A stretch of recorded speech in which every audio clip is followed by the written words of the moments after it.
And we'll start.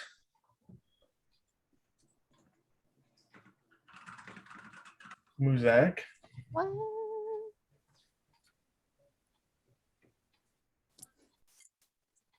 All right. So, welcome once again to session number 9 of the domain of the Nameless God. As soon as I get up my notes here.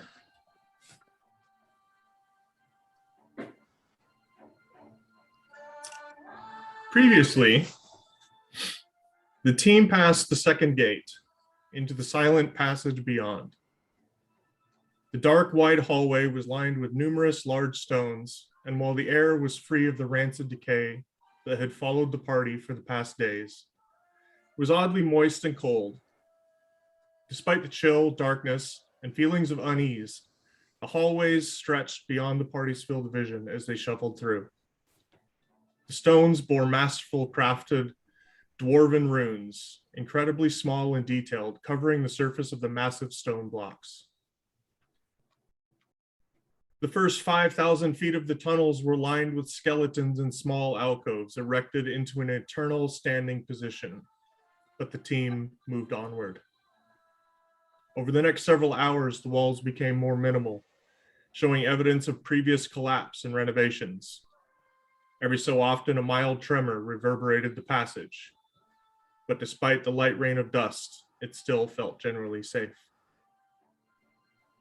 The team descended a staircase for about another hour until the steps faded into an even surface that continued at a noticeable downward gradient. And yet, their journey continued. As the tunnel walls were partly hidden behind scaffolding, limestone was seen behind the stacked stones of the tunnel, and all of the wood sat in a state of disrepair, either due to rot or another form of decomposition. The team continued for another 4 hours. They noted entire walls that were incomplete, or perhaps were intended to accommodate safe travel into long forgotten passages. But the trail of the children remained on the main path. They also began to realize that they were shivering from time to time, now as the passage had gotten noticeably more cold. Finally succumbing to near exhaustion, the party stopped and set up camp in the tunnel, Mavli and Quinn taking the first watch. It was not long before Quinn, her eyelids heavy and her mind foggy from the day's events, drifted off to sleep as Mavli watched, deciding to let the gnome get her rest. Mavli, ever diligent in her duties on watch, noticed a fine seam that only the skilled eyes of a dwarven artisan would notice, and she felt compelled to investigate. She fell through the stone wall and found herself trapped in a hall of mirrors, only to be confronted with her evil twin, a foul ploy of the All-Shadow, where she was forced into mortal combat with herself. The act of brutally murdering oneself damaged Mavli's sanity to the breaking point. Upon returning, her hands and arms covered in wounds and blood, falling through the ceiling into the middle of the group. Tensions, to say the least, were high, resulting in Quinn and Mavli going through the nearby gate and slowed in time. Can our heroes endure the trials to come? Will the team's resolve hold up? Will odds roll in their favor? Fear the strangers in your midst. Never play games of fate. And so it has been suggested that we pick up before the end of the watch to allow Sudi, Lee, and Edie to, I guess, come to grips with the situation. So that's where we will pick up.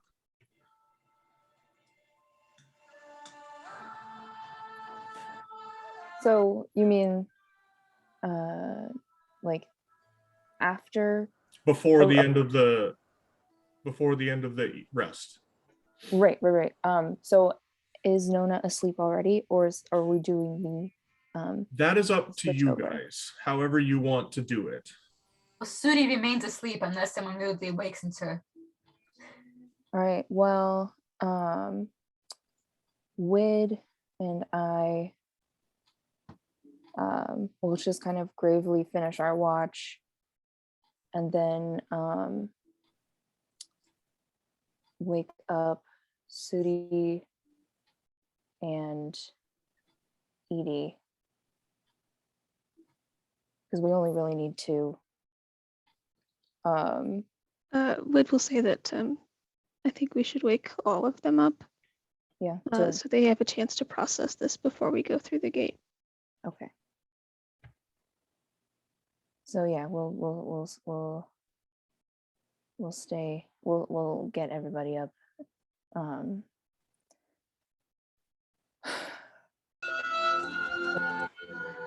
Just to catch you all up, there was, you might have heard some disturbances. The paranoia got to our friends.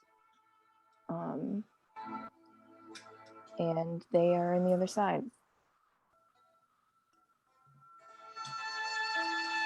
So I'm going to sleep, but be really careful.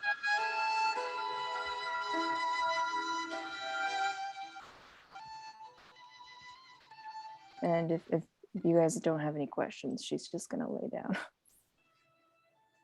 Well, Sudi gets up abruptly, and then gradually she sits up with her blanket still around her due to the cold of the tunnel, and looks toward where Mavli and Quinn are still frozen in the doorway. Are they still frozen in the doorway? They are. Okay. Sudi asks, are we done resting? Do we follow them now? Well, I need you, Wid and I need you to look over us while we sleep. All right, hurry it up. Sure.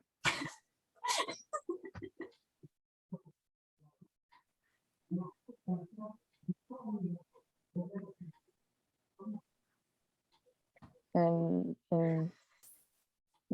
yeah, I'll sleep real fast. That's what the candle's for, right?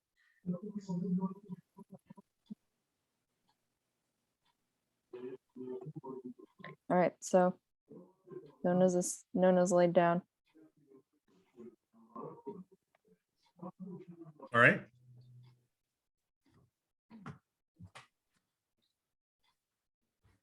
So are who is staying awake, if anybody?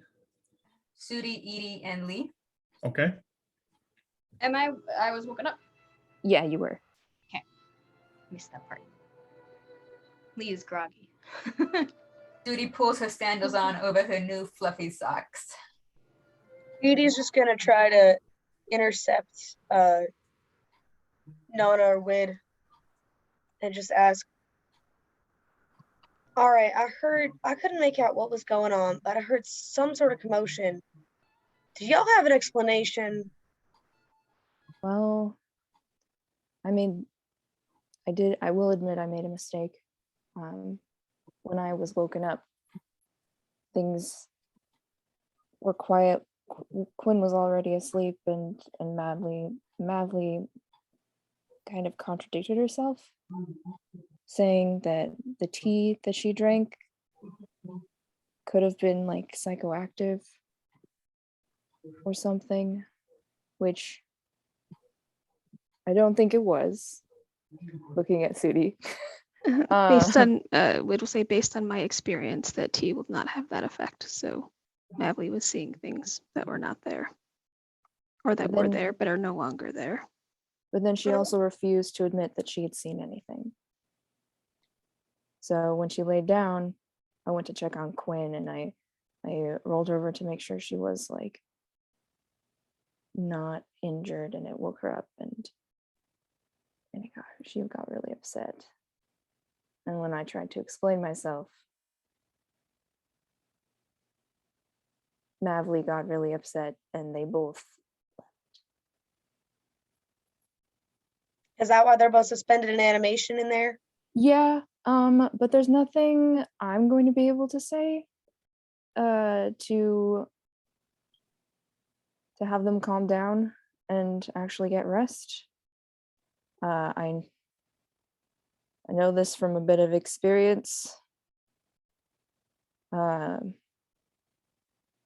So, I mean, maybe they'll listen to you if you want to try to pull them out, but also, I've completely lost track of the math, by the way. I don't know if they've gotten a full long rest yet, or if they still need to be 38 feet from the candle. I can try and see, although I don't know how long it'll take until they even land on the ground, let alone get back. What do you mean get back? They I meant, they went that way and they're slow. They're barely moving. yeah, they've barely moved at all. I was saying if you wanted to like manhandle them out. From this Okay. side. That's From the this Hearing side. that, I Sudi can gets certainly up. try. But I don't recommend doing it right now. Well, Sudi I- gets up and suggests she's small enough and tries to grab Quinn and yank her All back. right. I'm not doing this again. And she's gonna go on the other side of Bearwood.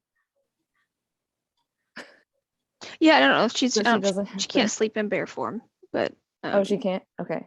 it's probably more just for later. But yeah, Wood will say, since the three of you are uninvolved in this, I think it's best that you consider how we move forward.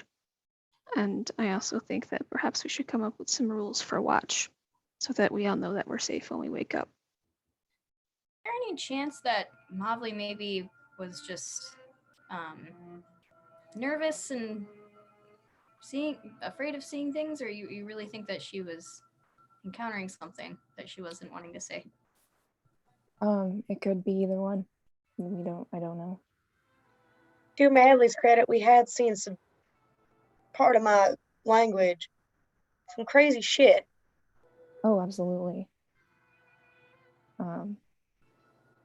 She just, I mean, I don't know what to do besides honestly let them be and calm down, because as it is, if anyone tries to go in there, if I try to go in there, I don't know if I'll make it in time. And if something happens to y'all here yeah, and no, I'm slowed down, I can't help. right. No one should, please, nobody cross this barrier. We need you on this side. Wasn't planning on it. That honestly, this weird whatever energy magic, I don't even know. I can't wrap my head around it, and Nona, I'm not a fan, and I don't know. I'm sure y'all aren't either, and I don't know what to do to make things better. Does crossing the barrier include Sudi's hand? I have no idea what you just asked. You said don't cross the barrier, but Sudi's heading over there to grab Quinn. Yeah, well, I said what I said. Okay. If you're asking Nona, you can ask Nona.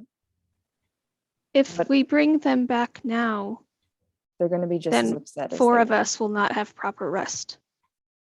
I think that the three of you should take watch while Nona and I sleep, and then we all go over and discuss things. All right. But I'm just one person, so I'll let all of you decide.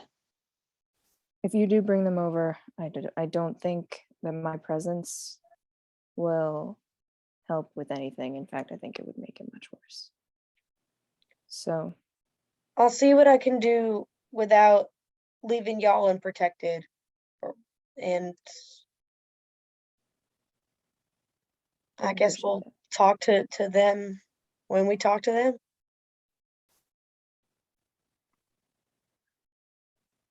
This place is driving us all crazy as it is.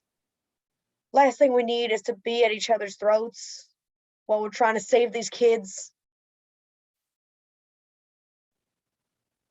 I agree with you. Sudi doesn't really care what they're talking about. And she did hear that Quinn needs more rest. So she's reaching to grab her. What happens? So I think at this point it is worth noting that they're not frozen in time. Uh-huh. They're just slowed down, and they have continued moving on beyond the immediate vicinity. So that You said said, it was imperceptibly moving. initially, yeah, they were imperceptibly moving. But as time has since passed, you have seen that they are in fact moving, just slowly. Right. But when we threw the cup in, wasn't it like 3 inches in an hour? I don't recall saying it was 3 inches in an hour. And I don't think that was this gate either. This gate doesn't seem to be the same amount of time dilation as the initial gate. It is there, it is present. You can see that they are moving. They're just doing so slowly. Okay. So Like they're walking away? Or do they yes. like, okay. Yeah, so in order to, I'm just going to assume that approximately an hour has passed since they jumped in, since Nona and Wid probably finished their watch, right? Sure, yeah. So I'm going to assume that about an hour has passed. And so that Mavli and Quinn have gone past the immediate threshold of the gate. So in order to like reach through, you would have to yourself completely go through to be able to reach So she them. reaches and doesn't grab anything, basically. Right. Okay. She reaches and gives up immediately and goes and sits back down. Excellent. I have an idea. If somebody were to hypothetically like just put their a little bit of their face like in the doorway and try to speak, how slow do the sound waves move? Are you gonna try it? I'm gonna try it, yeah. You don't notice any difference. I'm just sticking my head in there, so I'm not even fully going in there. Yep, you don't notice any difference. Mavli, Quinn, will you two get back here? It's been at least an hour on the other side of this doorway. Do we hear anything? Um, Do you hear?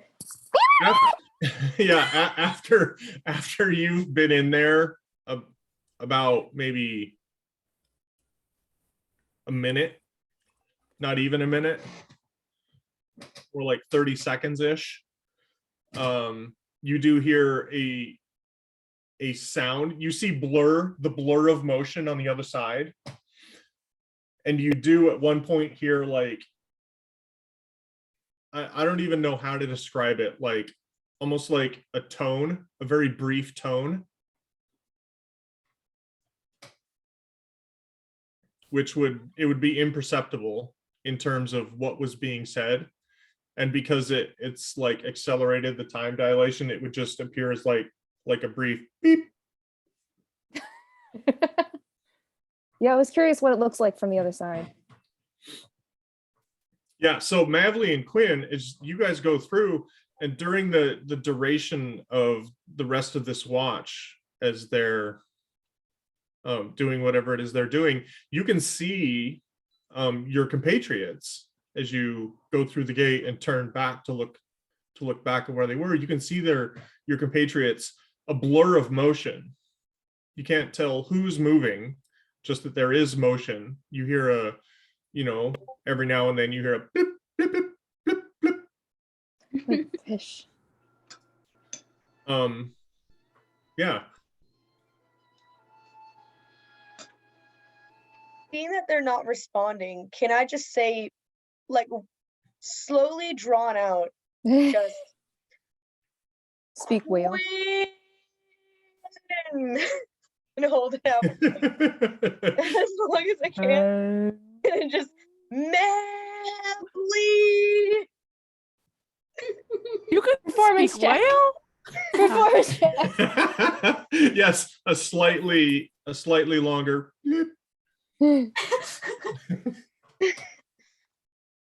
Well, hearing that, we would probably turn around and look, Yeah, sure. but Mhm. I don't know if we would see anything. Did you see anything, Quinn? There's probably like a very brief moment where you'll see the figure of Edie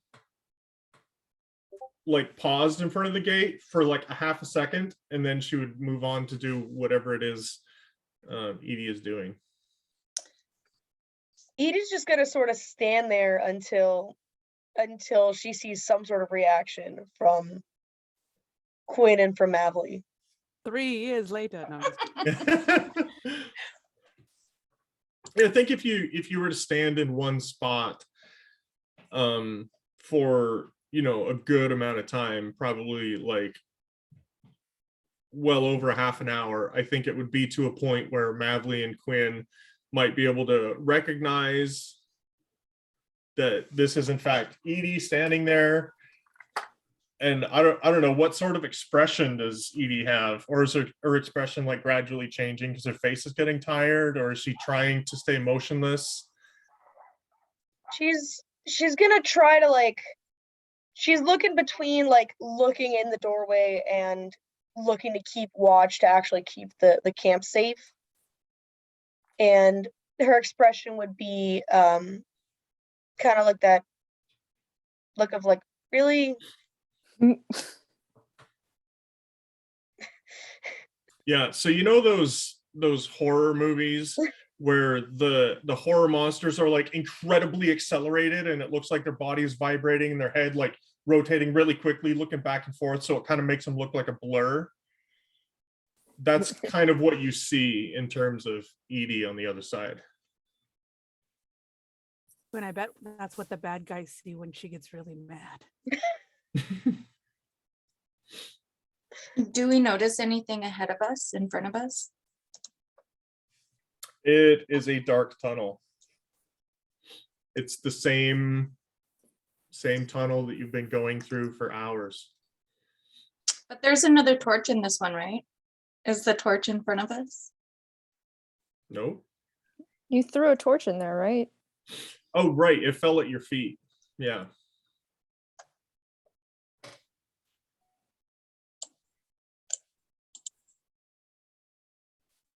Sorry, yeah, I forgot about that torch. So yeah, there is a torch in there on the ground.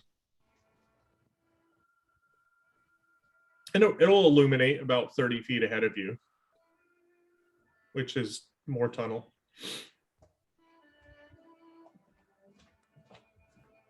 Assuming Mavly and Quinn don't come through, Edie will just sort of wait total of about 40 minutes between looking at those two and then surveying the camp and then like looking back before she just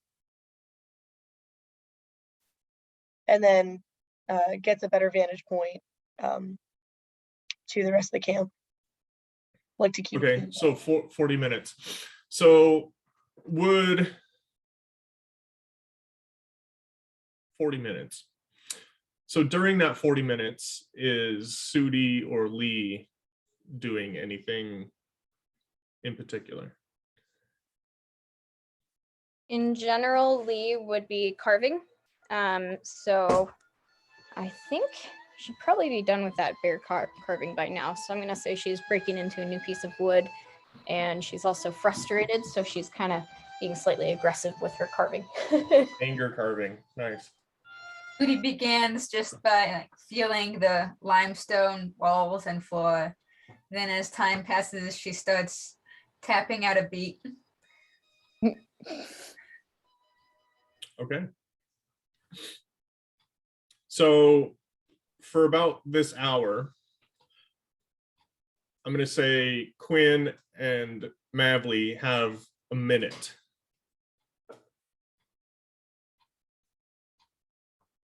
"60 seconds passes.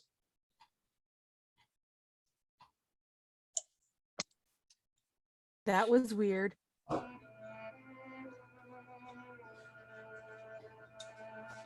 Let's keep going.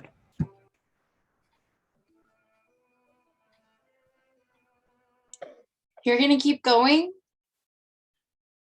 I don't know. I'm going to turn back and look and see the weirdness of Edie. Should we go back? Totally want to.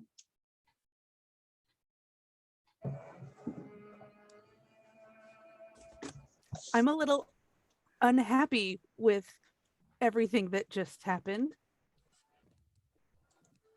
But you also like might be exhausted, and maybe you just don't know how happy you really are. You are my favorite person on the entire planet. I'm gonna dig deep for some happiness just for you. Could we sit and be happy here? If we sit and be happy here, maybe we'll be less tired. Give that a shot. Did Quinn bring her bedroll with her? She did not. I mean, she's just sleeping in midair, right? In midair. Do you want to go back and get your stuff? We're like we're like kids right now. We grabbed our shit and got out, but we didn't get all of our shit. But I want to punch Nona in the face a lot. Love you too. Maybe you should wait here while I get our stuff. That's viable. That won't go wrong at all. Everything will be fine. Well, in the time that's passing by, and I don't know, how quickly Mavly can see Quinn's lips moving, but in the time that's passed by, she's like, what happened? What did I do? What did they do? What's everybody doing? And she sort of like draws into herself, and she's, she's Quinn. She starts singing. You better lose yourself in the music this moment. You own it. You better never let it go. You only get one shot. She's just singing to herself. Oh. She's talking herself down. This was a mistake. Was it though? Across the board, coming like okay. Happiness it is. All right, and that's about a minute worth of conversation. Okay, what about the next hour? This would be the final hour before the candle burns down. Are we supposed this to would roll be to it. not fall asleep? You just woke up. So you're technically, because of the candle, you're fully rested.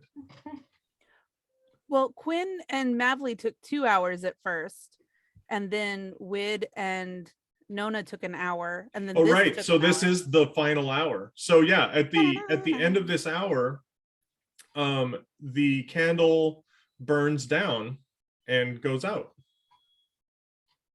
signifying the end of a 4-hour period. And those of you on the slow side of the gate feel fully rested and may complete a long rest. Okay. How much light is there now that the candle's burnt out? There is still the light from the torch that you threw through the gate. It's not providing a ton of light, considering you guys threw it. But you can see the torch, providing neither Quinn or Mavly picked it up, which they didn't say they did. Hey, Sudi, Lee, do y'all think it would be all right if I lit the shield, or would that wake our sleeping members up? Are they facing away or towards?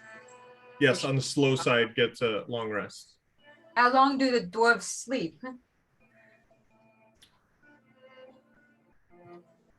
Sorry, what was that? Sudi asked how long did dwarves sleep? Okay. She's heard by now that they're dwarves, right? I mean, you can see that they're dwarves. She doesn't know what a dwarf is unless someone told her, but I assume someone told her by now. She asked how long they sleep because she doesn't know their sleeping habits.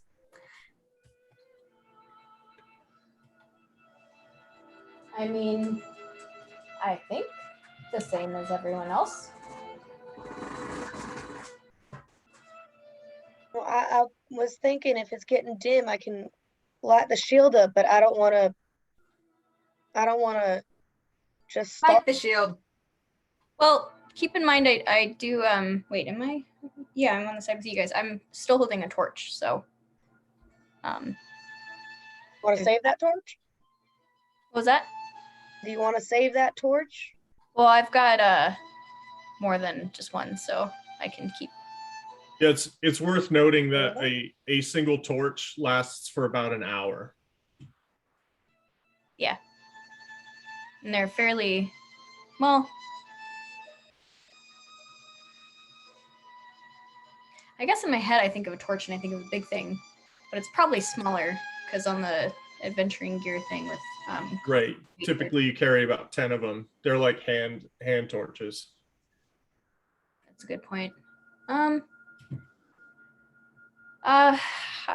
would say I'll go ahead and keep it lit because now that we have the shield, I feel like perhaps the sleep would be a good time to utilize my torch, and we can rely on that at other times. So I don't short anyone on rest here. Well, isn't everyone fully rested who's going to be rested now? Yeah. So you guys can wake her up Yeah, good point. if you want. I mean, I'm not telling you what, you don't have to. But Nona would not be mad. Sudi rolls up to Matt and puts it back on her back, ready to head through the doorway. She looks back at the others expectantly. Dude, can you hold on a minute? We still gotta wake these two sleeping folk up. And Edie will go and gently nudge Nona and Wid.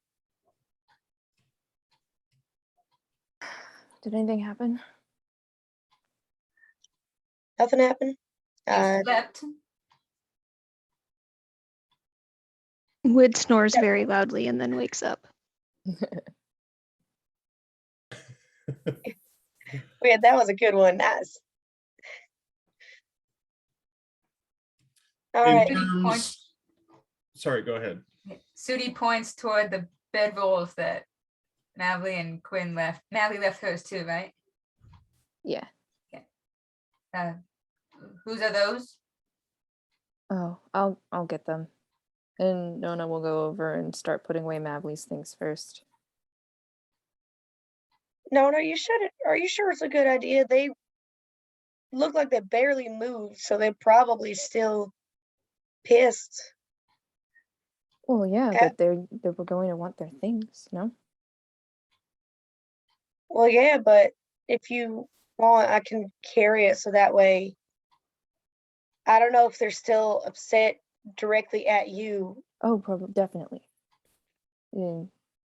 Whit'll put a hand on your arm, Nona, to stop you and say, we're all in this together. It's not just the three of you anymore. They can help. Thank you. And Edie will just put out a hand expectantly to try to like sort of in a show of like, all right, give me some stuff to carry. I'll help you out. Yeah, okay. She'll I don't know what exactly is by their bedrolls, but I'm going to just talk about their rolls themselves. Unless there's also like packs, or I'll just start handing things. I don't know what's in. There's at least an empty cup. There's Lisa an empty cup. Well, that's yours, isn't it? Is it Sudi's? Isn't it? Oh, the- it's Sudi's. Yeah. or whatever sorry. Mavli drank out of. Well, Mally drank out of her own cup. Sudi just gave us some plant stuff. Oh, okay. Yeah.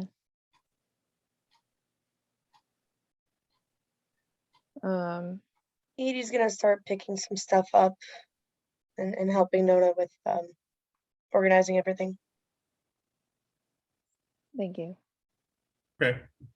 In terms of the passage of time, Quinn and Mavli, as you're having your little discussion, you might notice out of the corner of your eye, it's up to you whether you notice or not, over the course of a minute, you see that the candle, starts out long and you can see it burn down the wick in entirety and go out.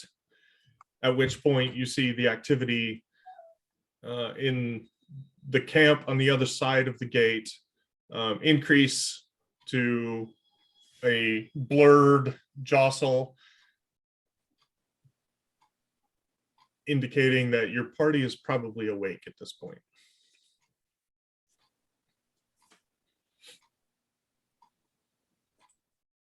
He is packed up. Well, at this that point. answers that. Good to go. All right, you get packed up and head through the gate. Yeah. Cursory glance down the hall. Yep, Making you see the torch that you threw. You see Mavli and Quinn go the other who direction. appear. Back the direction you came. You don't see anything. Okay. Yeah. The direction you're going, you see Mavli and Quinn, who appear to be speaking to one another. Hmm. At which point the party continues through the gate and might catch the very tail end of that conversation. And Quinn and Mavli see the rest of their party go from a blur, and then kind of suddenly their motion slows to the same speed that you're experiencing things at. You two, I had been trying, I don't even know why I tried, but I had been trying to reach you two for 40 minutes. We heard like the beep, beep. And then we heard a beep. Yeah, that was me slowly trying to say your names. Thought maybe y'all could pick that up. I'm wanna good, but make I'm sure not that y'all- good. Beep, beep. I thought you were just trying to sing with me. It was a good song, heartfelt. Lose yourself. How did it go? I'm a little unfamiliar with that particular style. Get one shot. Do not miss your chance to go. Yeah, Yeah, it's I'll teach a it to you guys bop. later. It's really good. Yeah, it sounds like quite an exciting song. I'd love to learn it sometime. You got it.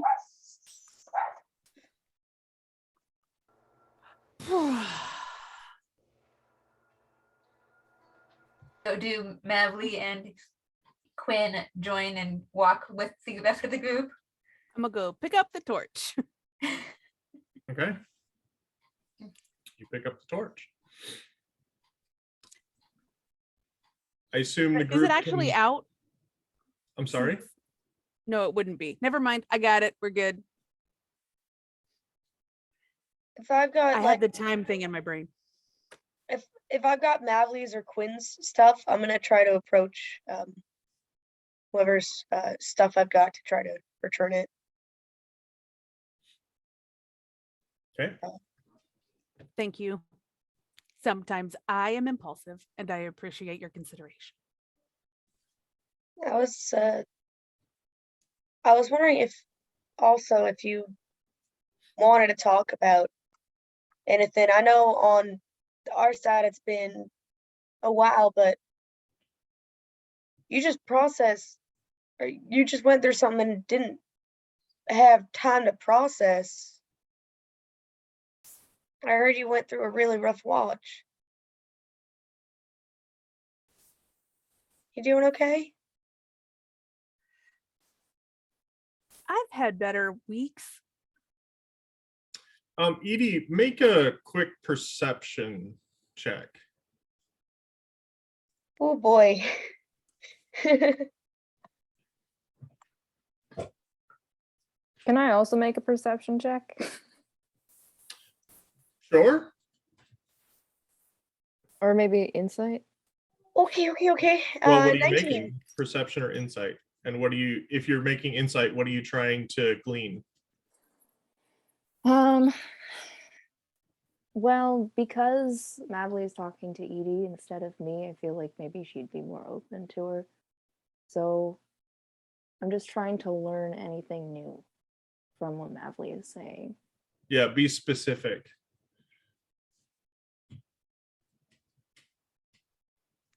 Like what types of behaviors are you looking for? Like, are you looking for deception? Are you looking for unease?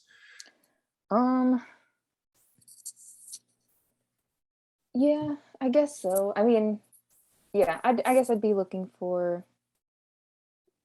deception or like if she's alluding to something, I want to try and figure out what it is. Like if she was implying something that I didn't catch before. Okay.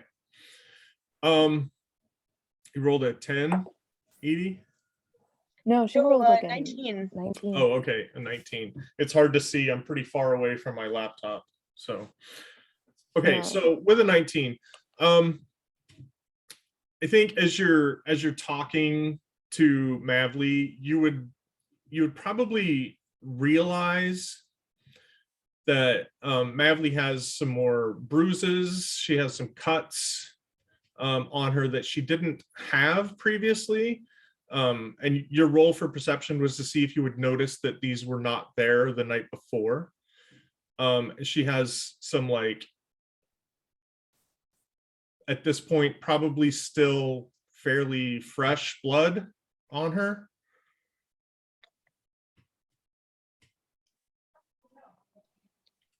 Maybe some specks of blood on her face that haven't quite dried. Oh, here. And Edie will just sort of take her sleeve and wipe some of that blood off. Thanks. It shows that you had a rough night. Yeah, well, Are you everything's okay? fine. You look hurt. I am. Like real bad. Well, it had only been a little bit since our last, issue, and then Quinn and I had a little bit of a tussle, and we're fine. You're trying to say Quinn did that to you? No, that's not what I just said. We dealt with a little bit of a tussle. I feel like my So team is gonna y'all murder faced me. off something? So y'all faced off something together and didn't wake the rest of us? People need their rest, and standing watch is a big responsibility. Mavli, we're I here won't to do it help again. though. Mavli, Yeah. you don't have to handle this on your own. Look, Nona would have. Sudi interjects. If she can handle it, then she handles it. I don't see what the problem is. Because we're a damn team, Sudi. We're all here working together for the same goal. Or did everybody here lose sight of that? We're here to save kids. The more we can be on the same page, the better. And that means if one of or two of us is in trouble, we get the rest. And we help each other out because none of us are making it out of here alone. We're making out of here with the kids. We won't make it to the kids if we don't work together. Then walk faster on your little legs. Well, she is trying to help us come together, unlike some people. My apologies. We all Sudi, seem don't to- get smart with me. Because if you do, I can't promise I'm going to hold my temper as well as I am right now. Do we Let in for 4 counts, out for 4 counts. Let's In- not be hasty. We Nice, also Ella. Thank be you, cautious. ma'am. We don't want to be hasty and reckless in this kind of environment either. So at least, Mavli, I understand your intent with that, but let's be careful next time and make sure we're looking out for each other, and that includes yourself. I appreciate that, and I'm sorry. Don't be sorry. Just let us know next time. Because Little people you are never so know. nice. Maybe one of us can actually help. Okay. You If- want to hug Mavli? Yeah. Come here. Thanks. And Edie just gives Mavli the biggest, tightest hug. Oh, little hug. Also in on that. Okay. That's sweet.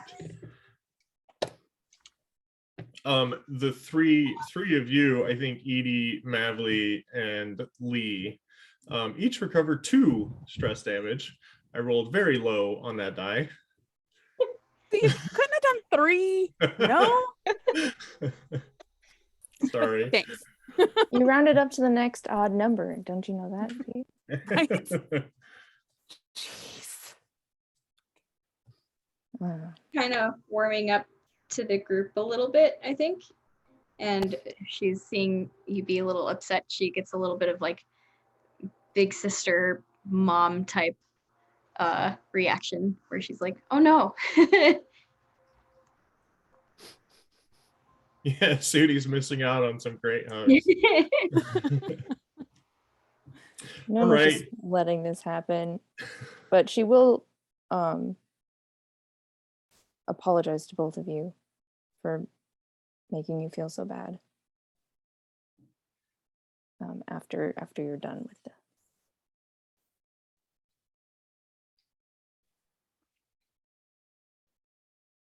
You don't have to accept it, but I just wanted you to know.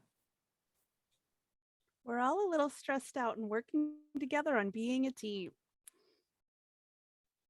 Don't be I'm glad to have you on my team. cruel to heart that's true. Okay. Thank you, Nona. I appreciate your condolences. Yeah, Would you me like too, to- Nona. All right, kids. All And then right. she'll hand you the empty, well, or the like, not empty. Well, yeah, the empty candle holder. I assume it had like a candle holder. No, they were just candles, so whatever you put them in is up to you. But where? Did you put them in anything, like on a saucer? On a rock. Perfect. Sure. I will not hand you a rock. I did not prepare for the candle burning to not have a candle holder because I had made. They're like the wide style candles where you can just like Right. set them on the ground. Yeah. Well, I figured since they were like so important and magical, they would have like their own stand. Yeah, you think. All the magic went into the candle, not into the creative process of how the candle worked, I guess. That's right. Yes. I'm honestly just imagining a communion candle. Yeah, it's the midnight scented candles from like that candle shop. The dark blue ones with the really wide base, and they're like yay tall. Got it. Yeah. Yeah, and they Um, last exactly 4 hours, Like this? and you paid like $20 for it. Yeah. And there's like a really cheap ring inside of it. Yeah. Hmm. I'll hand you the ring that was inside. It's made of wood. I got a really cool candle once that had like a metal skeleton of like a dinosaur in it. It was really cool. Was it dinosaur shaped? It to begin with? was. Yeah. I've seen those. Those are cool. Anyway. So as we as we face our new trajectory, Nona will wield her shield once more and say Ilve and hope that it works. It does, and your shield illuminates. For the record, each casting of the light with the twin shields lasts 10 minutes. Yeah. Yeah, and I But it's a did cantrip. add those shields Oh, to you each of did. your character sheets. So if you see, I believe it is Chrissy and Maya, right? Yeah. Yeah. Oh, that's For why my some- AC is 19 now. Yeah. Mm-hmm. Yay. All right. So as the group continues traveling down the tunnel, approximately an hour passes, and you notice the construction and stones giving way to a natural limestone wall, which forms a natural passageway, which follows your team's descent deeper into the earth. As you follow the trail of your quarry, the missing children, small red light flickers in the distance on one side of the passage before vanishing. And you feel a brief tremor. Don't like that. As they feel the tremor, Sudi comments, when the ground shakes, the gods are in disagreement. When a man shakes, his heart is in disagreement. Wise Ah. words. Beverly pulls out her notebook and writes that shit down.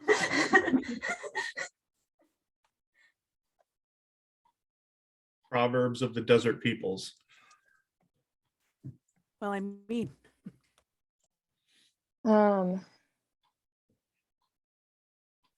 So there's a possibility that that red light was eyes. No?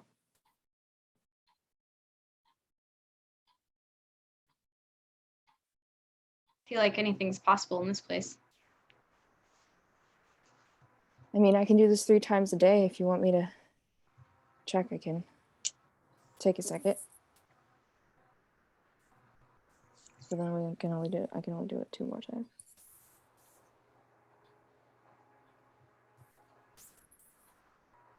What do you guys think? I don't know. I don't trust it. Honestly, I think we should go in there, weapons drawn, and see exactly what the Sam hell that is. Give it a chance to announce itself, and if it doesn't, How far away was it, Z? Was it within 60 feet? No, it was No. far in the distance in one of the side tunnels. Can I see how many side tunnels there might be until then? Every now and then you pass a side tunnel. They're sporadic, but semi-regular. So if it were if I were to try and judge the distance, I might estimate that there would be 3 side tunnels before we get to where the light was. If you were to go down the tunnel, Mm-hmm. Wait, it was in a side tunnel? I thought you Yes. said it was further down going into a side tunnel. it was in one of the side tunnels. Okay, never mind. We're not gonna go towards it. I thought you meant it was in our path that No, and no. it darted into a side tunnel. Okay, Yeah, my no, bad. not in your path. My bad. Well, at least we don't need to take a rest anytime soon. Yeah. So they'll Fine. just walk by the tunnel that flickered in. Okay. Well, as they do, Sudi tries to look in and see what it was. Okay. You look down the tunnel. You don't have dark vision. Your basically the extent of your vision stops at the extent of the torchlight, and then you just see blackness. Does she hear anything? You do not. Okay. All right. The team continues. And Just kind of watching behind a little bit more intently than before. Awesome. After traveling for 2 more hours down the featureless cavern,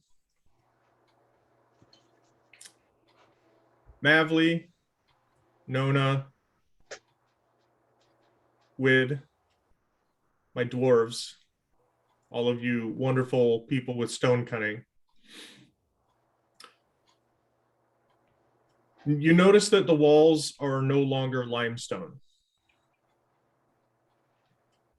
but rather a sort of thick, glistening gray, which appears to undulate and maybe it's moving away from the heat of the torch. Would this be something that Mavli had seen before? Make a nature check. Oh, a nature check. And can all of us with stone cunning make nature checks if we want? Yeah. I don't think I'm very good at them. Did 21. Oh, damn. You know, that's an 8. Go for it. Well, Wood got a 4, but she's a hill dwarf, so that probably makes sense. Mavli, let's go. Mavli's pondering it. Have I been in a tunnel and seen such things before? Okay, so what are my rolls? 21, 9, and 4. 21, 9, and 4. Okay, our 21. Who got the 21? Madly. Madly. Great. Okay. Mavli. Please make a sanity saving throw. Z, I'm sorry. of all the fucking, why are you? You know what? You're just picking on me at this point. Hold on, I need to get like my special dice. Just a second. This is because you rolled well on your history or nature. Damn it, Janet. Oh, that's good. Okay. Non-natural 20. Woo! Good. Special Good. dice. Good Look how job. pretty. Can you see? It's so pretty. Yeah. Oh, I that's just got pretty. it. Ooh. Is that an opal? Eee. I love it. It was a present Very nice. because I was sad last week. And my Gemstone stuff left. dice are my favorite. They're so pretty. Anyway. I have Did I labradorite. succeed? Is 20? What? Shut up. Okay, one up me. That's fine. All right. So Anyway, 20 is good enough. Please say yes because I just got 2 points 20 back. is good enough. Okay. Coming to the very real realization of her situation, Mavli's sanity was tested and was not found lacking.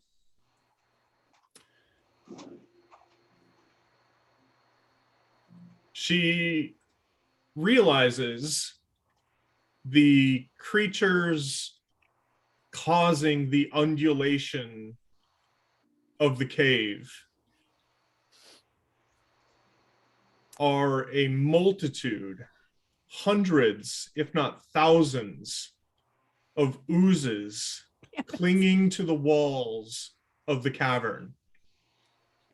I was afraid of that when you said the heat. Had you not passed your sanity test, you would have begun to panic, realizing the danger that you're in. However, you are able to maintain your composure. Well, team, let's just walk in the middle here. We're walking in the middle. Right in the middle. Okay? Wow, what's going on? Mavli? Well, you'll you notice that the walls look a little different. And gosh, I just think that I've spent a lot of time in tunnels learning about different types of stone and whatnot, and that is one that I was always cautioned from my time as a wee dwarf on up to just stay in the middle. Don't touch it. It venomous? All right. Well, thank you for the heads up. It's I think everything amiss. much appreciated. Thanks for pointing that out. And I'll stay in the middle. Maybe if we could, rather than mosey, just see if I've looked along the sides of the. Did I see any evidence of like the kids getting close to the wall? Now, so Google can. I'm glad Google would know that too. Okay. Yeah, no, the trail here seems to be very specifically walking in the center of the passageway. I think if we just follow those footsteps. I mean, unless somebody gets all upsetty spaghetti and then we can just shove them into the walls. And she'll look at Nona. Why are you looking at me? Oh, Leave- nothing. Step back. Everything's fine. Just gonna turn around and keep walking. All right, so we're going in single file. Yeah, and Wood will say, move fast and don't touch anything. That sounds like great advice going forward. All right, We So- probably should have been Yeah. doing that from the jump, really. who's in the front? Who's in the back? Perhaps we keep a hand on each other, I say as I go into whatever order I'm in. Did we roll for order? We did not. I roll for assume order. that Mavly is closer to the front and Nona's probably closer to the back so that she's not so close to Mavly. I'd say I'm in the back or near the back because I was watching behind us with the last eyeballs in the side tunnel. Unfortunately, I think. Quinn, are you good to be up front to help scout? Who did you say? Quinn, Oh, yeah. since you've, handled that before. So maybe like Quinn, Mavly, Edie, Sudi with Nona Lee. Or if you need my nose, I can be in front. And Lee would have suggested that we hold on to each other in some way if there's concern. Well, did you, Mavly, you didn't mention why we should be concerned. Just I guess maybe I wouldn't have known to do that. Or maybe, yeah, that might be too much information. the walls, I mean, if you kind of look at it, you notice they kind of wave a little bit. There's a definite propagation of problematic,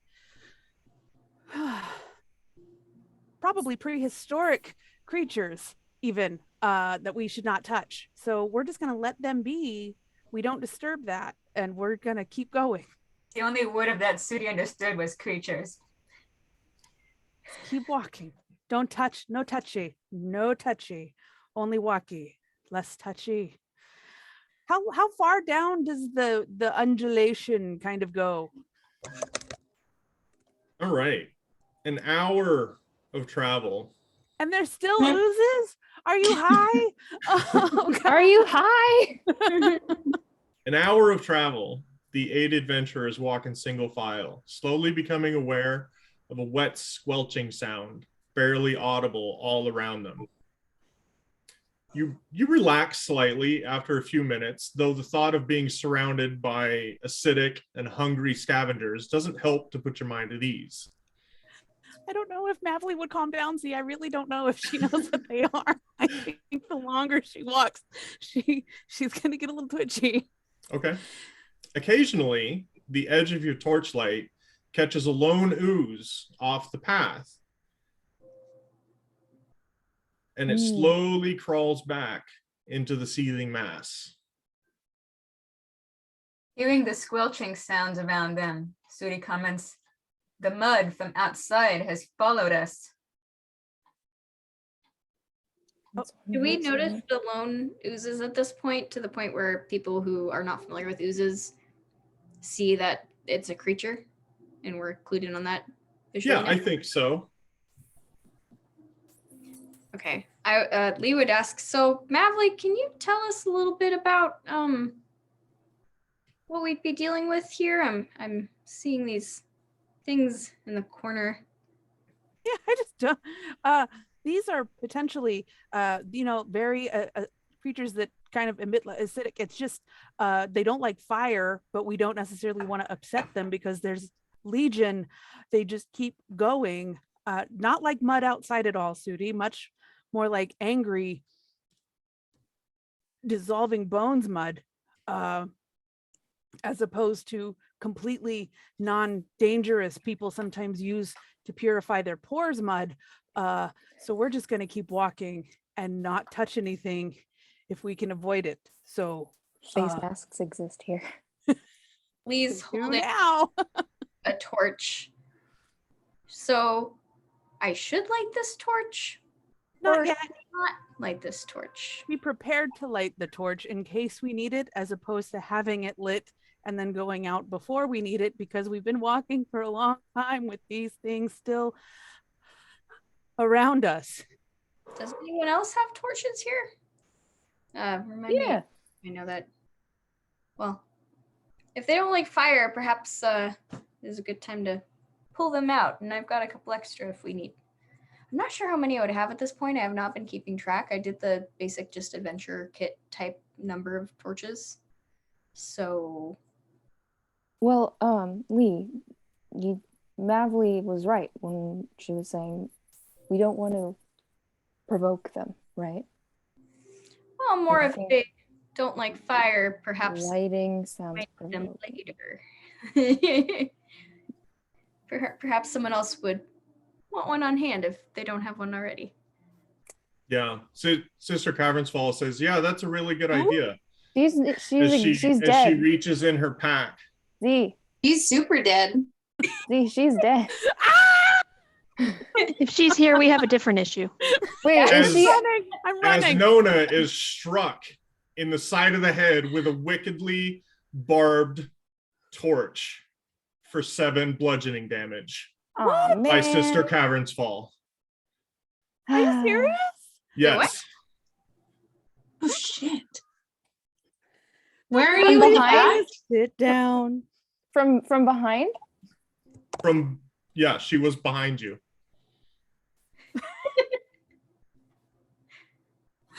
Did she? We need to Wait, roll initiative. Am I prone? Roll initiative. Okay. How is this happening? Wait, what's the order of everybody again? Just the one I suggested was Quinn, Mavli, Edie, Sudi, Wid, Nona. Yeah, Lee. at this, the way that I pictured it is that Nona and Lee were towards the back, and Sister Caverns Fall appears between Nona and Lee. And does she look like a ghost or like Nope. a fully Looks like perfectly corporeal Sister Caverns Fall. Oh, you mean corpseporeal? Nope. She looks normal. He doesn't Okay. have a hole going in with- her belly. Silent is the grave, though. All right. 20 to 25. Anybody? 15 to 20. I'm 17. Oh, Lee got 22. 22. Lee. Yes. Okay. Anyone else? 15 to 20. 10 to 15. Well, 13. 13 for Mavli. And then Sudi, 12. 12. Okay. 5 to 10. 5. Okay. 3. Oh. Quinn's just That's the really. best time to roll low. Best Yeah. time to roll low. Yeah, that's true. Okay.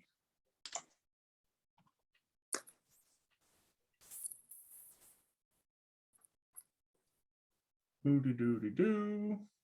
She wanted to jump over Shove it into everybody, the slimes, actually. right?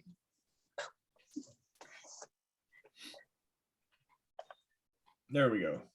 Did it work? Cool. Yeah, Alright. it worked. Yeah. Yeah, it didn't work the first time I pushed it, so I had to double check there. Okay. So at the top of the round, Lee, Sister Cavern's Fall has just smacked Nona across the side of the head with a torch that appears to have wicked barbs coming out of it. Like instead of fire? Yep. Okay, so she Can't just imagine what that- appears right in front of Lee.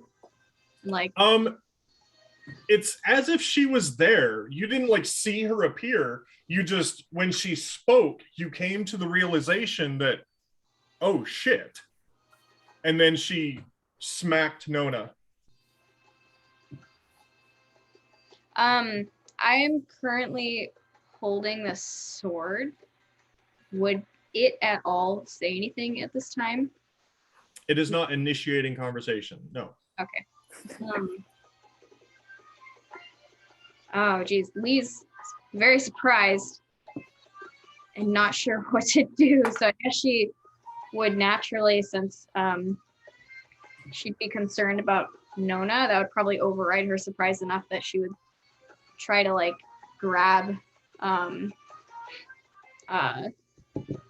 Sister. I don't think she would attack after what happened with Sister. So she like grabs her shoulder and like just pulls her like to the side to spin her, and is like just in shock and says, "Sister!" And is like says it in like a way where she's surprised, concerned, and like mad at the same time. And well, I'm holding the torch and the sword, so I guess I would probably throw down the torch I was holding so I could have a free hand to grab her, and it would be my not main hand that I grab her with because I'm still holding the sword. Okay. Yeah, I'll allow that. Since you're not like trying to really manipulate her movement at all, you're just kind of turning her around towards you, correct? Yes, or at least like pulling the attention away from Nona. Okay. Yeah, Should we call that a help action? Sure. Yeah, that would. Okay. All right. Next up, we have Wid. All right. Wid Mama Bear. is going to appear like her skin becomes bark, Nice. and then her head splits open and this furred beast comes out and then eats her skin, and she's a bear. Love it. And that's all she can do this time. Awesome. Chicharrones. All right. Mavly. I'm gonna look at Nona and put a hand back to Quinn and just like grab Quinn really hard and go, "Do you think?" And that's my action. Okay. Sister Cavern's Fall, as Lee grabs her shoulder and spins her around, she is going to lean into that spin and swing her now spiked improvised club, you could say, and is going to swing it at Lee's head. That is a natural 20. Okay. I'd say I'd attempt to dodge, but I'm going to channel divinity. Once she gets hit, I can jump in. Oh, you're going to use the Helm of the Martyr? Yeah, Okay. So you're going to intercept that blow? I am. Okay. So that is still a natural 20. Mm-hmm.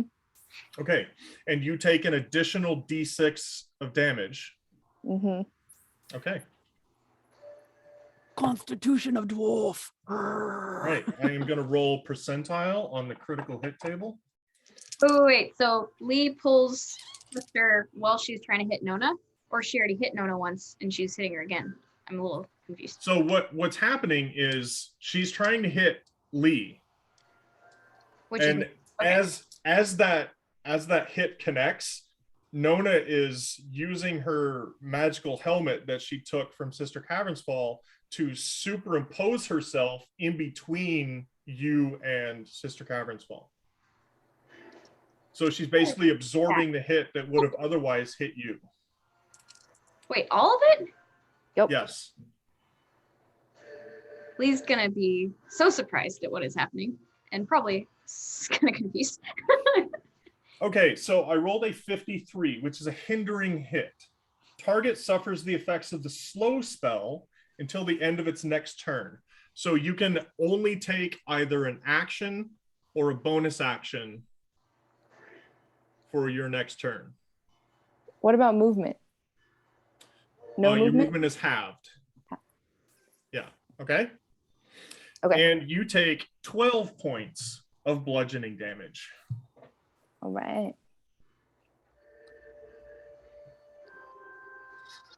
Sudi, you see Nona kind of blink into existence right in front of Lee. Nona blink into existence right in front of Lee and impose herself in the way of an attack that looks like it was intended for Lee from Sister Cavern's Fall. Sudi does a double take at seeing Sister Cavern's Fall. Then brings her Naginata out and swings it towards Sister Cavern's Fall. Okay. Shouting, "Go back beyond the sun!" No hesitation. 20, not net. Great. That will hit. Go ahead and roll Nice. some damage. 7. 7 damage. Excellent. Your weapon swings through the air past both Nona, in between Nona and Lee, and strikes into Sister Cavern's Fall, splitting some of the links in her chainmail armor and drawing just a little bit of blood.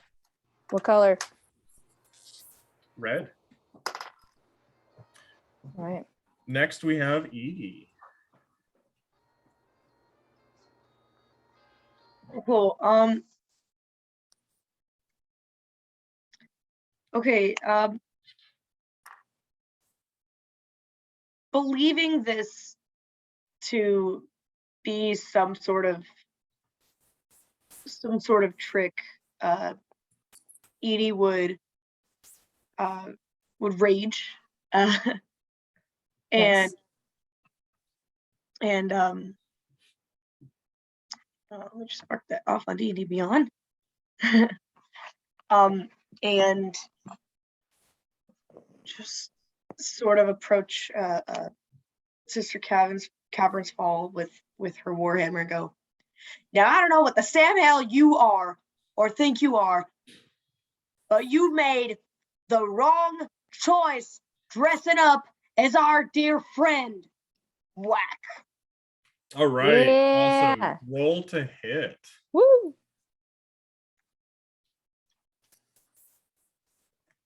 That's a 10. That is a 10. No. You swing your weapon, but it deflects off of her armor. And she doesn't seem to particularly care about your statement. She's kind of ignoring Edie at this point. Nona. All right. So I get one action or one bonus action. Yep, one or the other, but not both. All right. Don't forget about your reckless attacks, by the way, for barbarians. I'm not a barbarian. I know. Oh, sorry. I thought, okay. Cool. So I already used my reaction.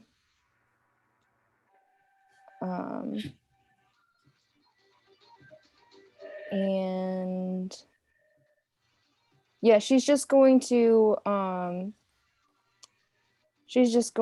do a cure wounds on herself. Okay. Cure And wounds on yourself. yeah. Cause I'm at 6 right now. So that's a D8 plus 2. And she's gonna say, "You're not Sister Cavern's fault. Okay. We know who you are." And that is a 5 plus 2. Okay, 7 HP. Quinn. So being at the front, or what is now the back, how far away is Quinn?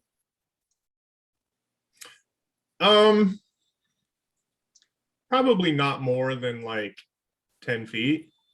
Oh, okay. Maybe 15 feet. Cool Yeah. beans. I'm gonna make my way over there and attempt a strike with my dagger and bonus action 2-weapon fighting. Pretty sure Bailey's knocking on my door though. I will be right back to open it and hit. Maybe I can hit and walk. We'll see. Okay.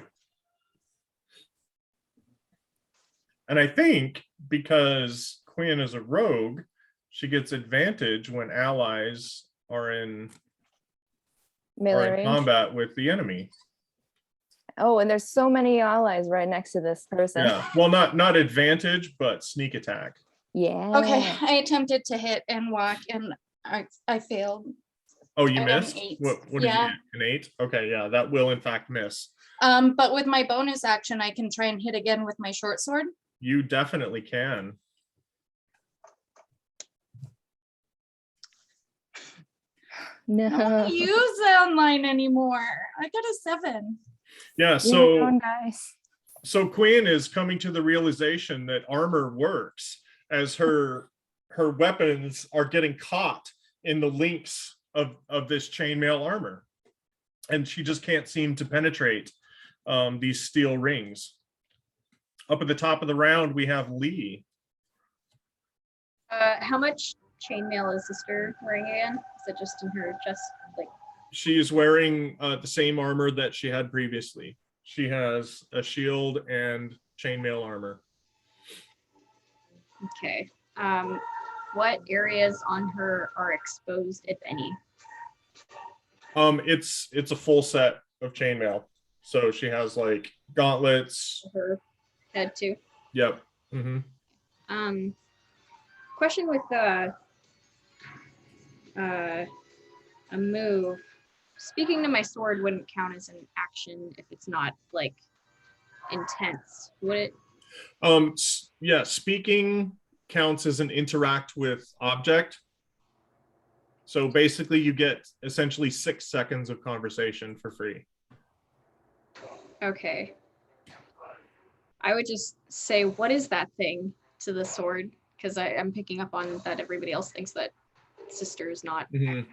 Yeah, so in your mind you would hear, "It appears to be your compatriot, which is previously deceased and is somehow not."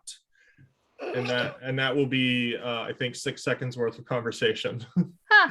Thanks for it. Well. Yeah, Lee wouldn't know any better, so she's gonna try and just get over it and I guess follow the lead of everybody else and attack Sister. Since Sure. Do you think that this is worthy of a sanity check for Lee?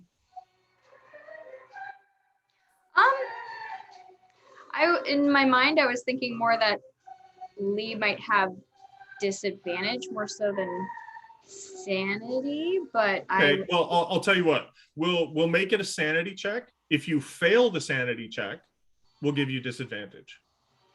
Okay, yeah, because Lee's still thrown off by it, even if she's. I feel like she's getting used to, hey, there's weird things here. Sure. Isn't necessarily reacting appropriately. Yeah. So sanity is an 8. And rolling for sanity, once again, that's rolling a d10 or is it d20? It's a d20. Yeah. Um, And I believe your modifier is -1. okay. I got an 11 with the modifier. Okay. I'm going to say that was probably a 12 DC. That seems like not a difficult DC, but also a little bit challenging. So we'll say that you have disadvantage on that roll. Okay. So As Lee is visibly upset by the fact that she's once again attacking Sister Cavern's Fall with this sword. yeah. Let's see. So I'm gonna do two-handed now since I am no longer holding two things, and go ahead and try to give a whack to Sister Cavern's Fall. All right. And remember, that's a +2 sword. Yeah, I think it. Well, you mean for damage or on Both damage and to hit. bonus? If I'm rolling in D&D, wouldn't that include that? I naturally? believe it does. Yeah. I think I added that to the sword. I see it in the let's see, damage 1d8 plus 4. You have +2 bonus to deck. And then the hit is just +6, which is 2 more than my others. So I think that looks like it is there. Yep, probably. Okay, I'm just gonna roll for hit, and I got an 11. All right. And Lee is also realizing how effective armor actually is as the sword skids off the steel links of the armor and appears to do no damage whatsoever. Okay, I misspoke and I got 10, but that wouldn't have changed it. So, and then I'm gonna go ahead and use action surge and take one additional action Hell yeah. because I'm thrown off, and then I'm gonna try again. Ooh, action charge. And I rolled a 15 this time. 15 is what you needed. Good. Cool. Then I'll roll for damage. As this Sister Cavern's Fall appears to move a little bit more sluggishly than the Sister Cavern's Fall that you knew. And you connect. And how hard does it hit? With 8 damage. And then I'm also going to use my bonus action. I would think that Lee at some point would recover. Mm-hmm. She's used to recovering in fights, just not with this supernatural kind of BS that she's not used to. And she would pull out a dagger in bonus action and try to take a swing. Right. So because you attacked two-handed. Oh, does that disable the... Yeah, it does, unfortunately. Cool. I'll note that for next time. Yeah.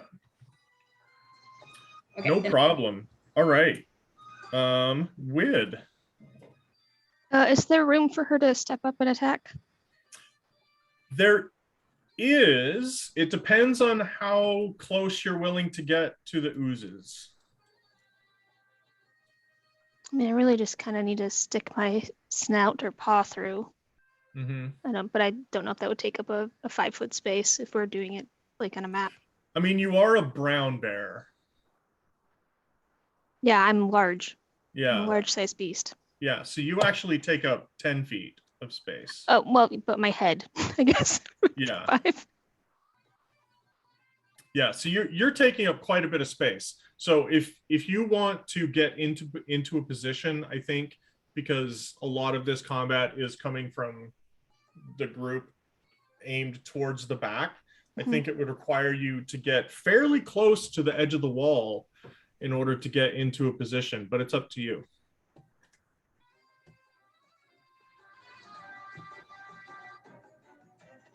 I mean, I was right next to Lee. You were. Yep. So I'm only 5 feet away. I just have to move closer to the wall. Okay. Yep. She'll do it. Okay. And she's gonna roar and like gross spit's gonna come out and like make a splat on the armor. And then she's gonna try to bite her. All right. And let us know, does that taste like Sister's Cavern's Fall? And that is a 9. All right. It tastes like steel rings. Druids hate metal. She's really mad. Yeah, as your teeth bite into the steel rings of her armor. All right.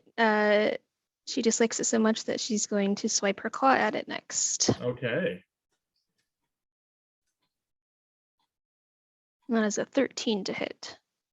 Again, the effectiveness of armor proved true once more as your claw rakes, tearing the cloth on the outside, but the mail beneath, preventing any damage to Sister Cavern's Fall. Mavly, it's getting crazy over here. That's true. Mavly is, she sees that it's pretty crowded.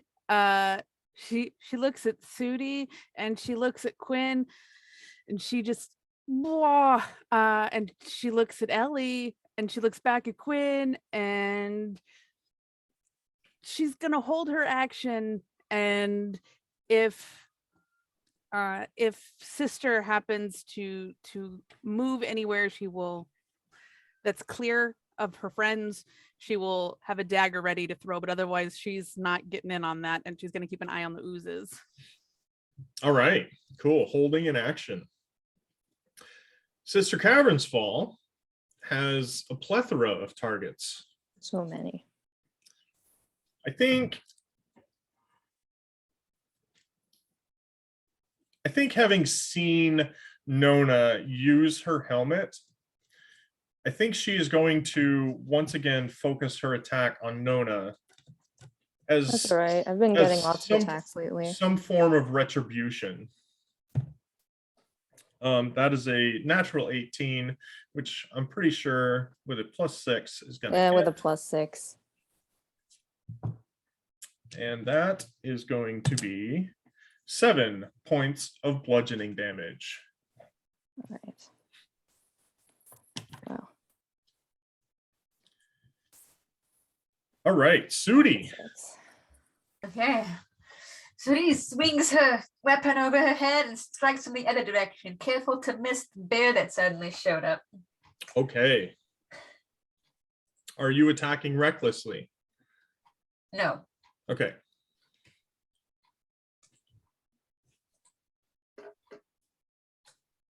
$19. That will hit. Okay. And 10. 10 points of damage. Nice. All right. As your weapon connects, once again, it slices through, catching those links of steel and splitting several of them, and rending flesh, allowing crimson blood to flow out.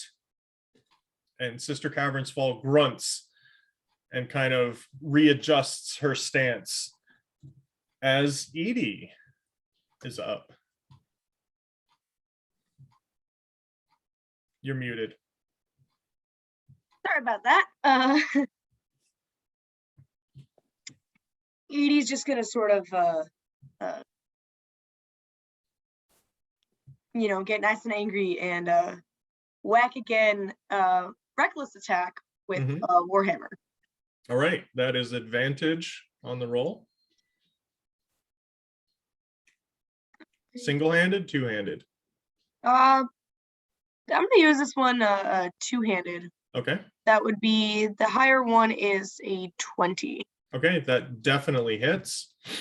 So your damage here, I believe, is a D10 instead of a D8.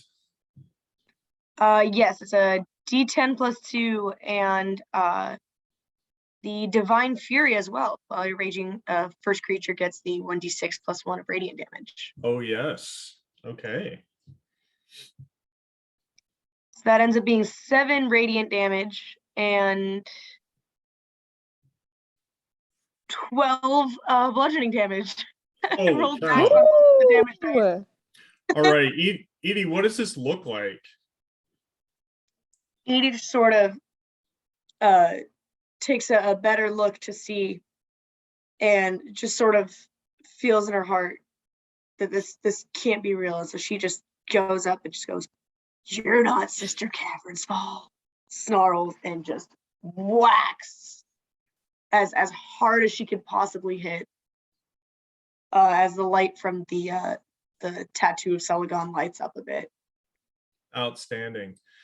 And as Edie comes to the realization that chain armor is not good against hammers, as she crushes Sister Caverns Fall's sternum, you see her eyes roll up into the back of her head as her form begins to shift, becoming a duplicate of Mavli. Oh. Oh no. Still Who with is chainmail? standing among you with now a look of clear shock across her face. Mavli, I'd like you to make a sanity saving throw. I actually very saving throw. Does the clothing shift too, or just Yes, okay? 18. 18. Okay. Mavli manages to maintain her composure, but is very clearly distraught by this image of Sister Caverns Fall changing into Mavli. For good as reason. as she lies dead now on the ground amongst you. She's dead now. Yep. What the fuck? Okay.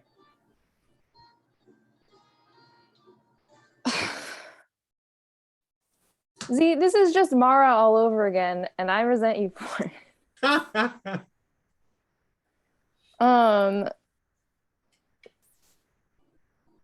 Okay, well, I think Nona is going to step between this awful thing and Mavli so she doesn't have to look at it anymore as soon as she can. And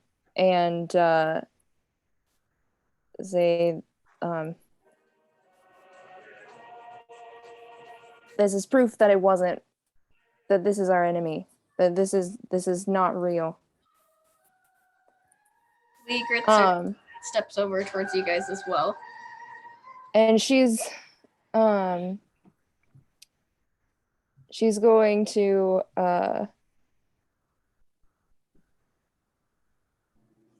she's going to see, she's just going to watch it. She's just going to watch it with her hammer ready, because if this is the silent one, it's not dead. It just plays dead. So I guess I'll say that. If this is the silent one, then this is not dead. It just plays dead. Where hearing that, Sudi swings down and to chop it to bits. All right. Okay, well, Navli doesn't have to see it unless she tries to look around Nona, because Nona is trying to hide it from her, so she doesn't. As you swing down on it, a red wriggling mass drops down from the ceiling above and lands on the body, Oh. causing it to begin to bubble and dissolve. Lee looks up. Do we see the Are they ceiling? attracted to dead things? Oh yeah, you definitely see these oozes are all around you, and this one has dropped down, fortunately for your case, on somebody already dead. Is Lee behind the dead body alone still, or like with the group now? I thought she was with Nona on that side since Nona jumped over there. Yeah, it's you, Lee and Nona on one side, then the body now covered in an ooze. And Oh then no, the I rest- jumped. I went around so that Mavli. So I was between it and Mavli. Oh yeah. Okay. So Lee would be trying to get back with the group, so she's gonna, after hearing Nona, what you said, she's gonna cautiously step over. Yeah. Okay. In that case, I Yeah. need Lee to make a dex save as she tries to pass the ooze. Okay.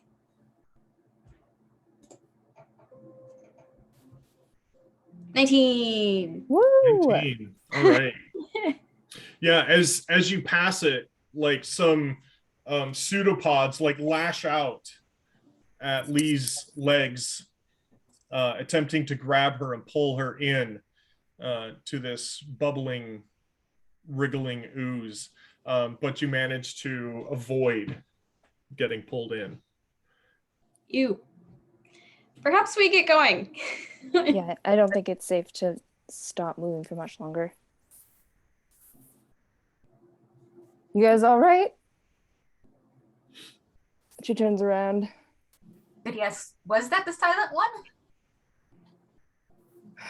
If it wasn't the silent one, it was something of the same ilk.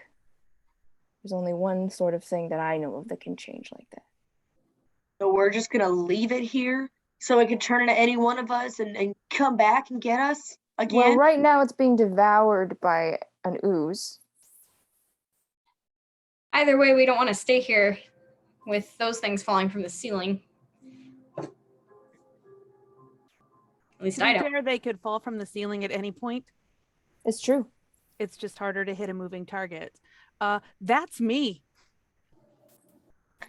Mavli, let's go. And Edie's just gonna put I her don't arm think around we Mavli, should. just- I think that we should just try and Don't worry, That's Mavli. me. Don't worry, Mavli. It's not actually you. She's gonna grab Ellie's hand. That's me, and push her backwards.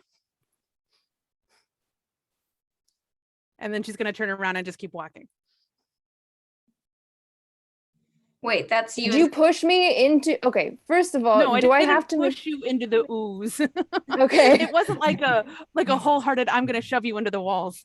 It was like, yeah, and she's back. She's not trying to do any damage whatsoever. Okay, Not thank you. trying to Thank you do for- any damage. I'm like, oh God. Can I As please Ellie make dies. Can I try to make a strength saving throw against this before I just die? Thank you. Okay. Healing Nona Ellie. Judy asked Okay, worse. Mavli, I'm just kidding. are Yep. oozes like vultures that eat the dead? I have no idea. Mavli's the only one who knows these Yeah, things. that she asked Mavli, are oozes like vultures that eat the dead? Did you call them news? You said a news, so she figured it's called a news. Anoozes are just weird. Let's go. I honestly don't know if oozes are attracted to the dead. I don't think so, but everything in Z's world is weird. So I we're think I think Mavli would know that oozes are opportunistic. They will incorporate anything that they can. Honestly, I think this one just lost its grip and fell down and took advantage of what it landed on. So we're walking. Or we could stay and watch me get devoured and know what it would look like if I No. happened to slide off and fall into the wall. And she's Mavli, gonna kind of let's lean not towards the focus wall on a little that. bit. Edie's just gonna grab Mavli's wrist and just go, we're not talking about that. We're not focusing on that. Come on, Do let's you go. smell that? Yeah. Do you smell it? Because I can smell it. Do you hear that? That is flesh. Which is why we're currently getting out of here so it's we don't making- hear and smell it anymore. Now let's get. Go on, get. What if one of them fell on the kids? We would see it. We would see the difference in the trail. The trail's still going. The kids are still out there. We gotta give this a shot. I would love to not be speculating about the bad things that could be happening. And Lee kind of like lightly gives a little tap to whoever's in front of her because she's stuck You're in not chat throwing right now. away my shot. Z, Yeah. is it eating away at the Mavly clone normally? Is there Yes. like bone underneath? Yes. Okay. So far as you can tell, that was Mavly. Right. But it's not. So I don't far know as you how- can tell, that was Oh no, I'm Mavly. in complete denial. I'm not admitting anything. Mhm. It's not Mavly. Plus, it was just a stir a moment ago, so there's Yeah, that's very suspicious. We saw it change shape, and I don't think any of us have seen Mavly change her shape. Because she is a dwarf. I mean, at least one can change shape. Poor Sudi. She's trying to put all the pieces together. You guys can turn into each other? Wow. Wow. That's so cool. I wish I could do that. Really a mess. How do you know which one of your children are missing if you turn into each other?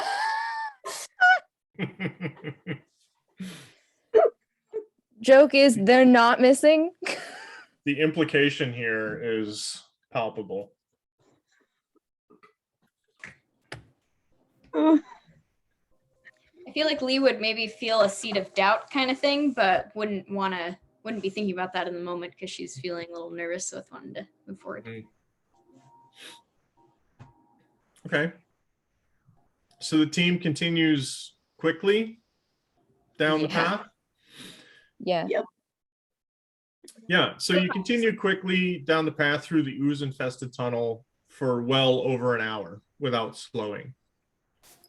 Eventually, your muscles get weak, you become exhausted, covered in cold sweat. The adrenaline and the fear begin to wear off. Well after the walls around you are no longer alive in motion with gelatinous hunger. As your eyes bear witness to the solid limestone, I think you would reluctantly slow your pace. It's difficult to maintain a forced march for very long. Have we seen any arches yet? Or gates? Mm-mm. Do we come There across any, any evidence of sorry. Is there any dirt on the ground that Sudi could use to clean the blood off her weapon? There's some dust, but I wouldn't say there's much dirt.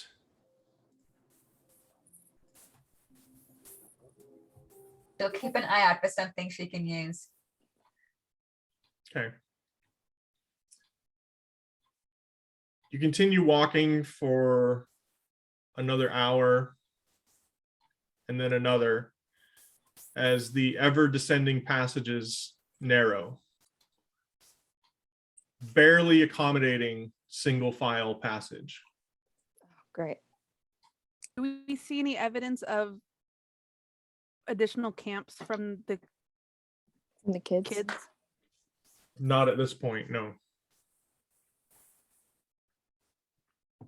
Gradually, the chill of the icy passage warms to an oppressive, humid decay, Yeah.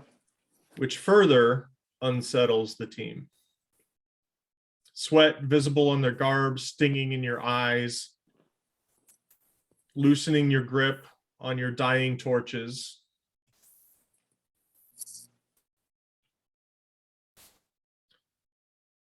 Then your travel slows more as you get more tired. And you begin to become aware of dim blue and green glow in the distance. And then almost all at once, you see an opening ahead that seems to lead into a vast chamber that's well lit by the faint colored blue and green light. How many feet away are we from that? That is up to you. Can we get 60 or 50 feet from it? And then I'll do a divine sense. Mm-hmm. Unless anyone else wants to do something before we get that close. I would just be looking around at this point, so if there's nothing super attention grabbing, then no. Are you asking to do a perception check? I mean, I think whenever Lee goes to a new area, she's kind of like assessing if there's anything around that could attack or something. But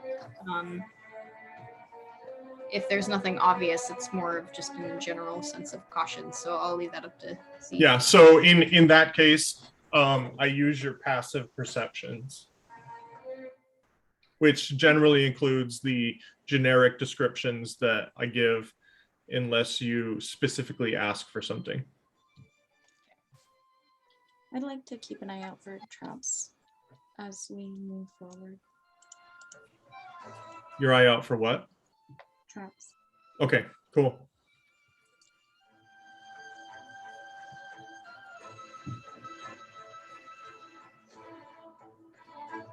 Do you continue then? I'd like to do a divine sense when I'm close enough. Okay. So, hang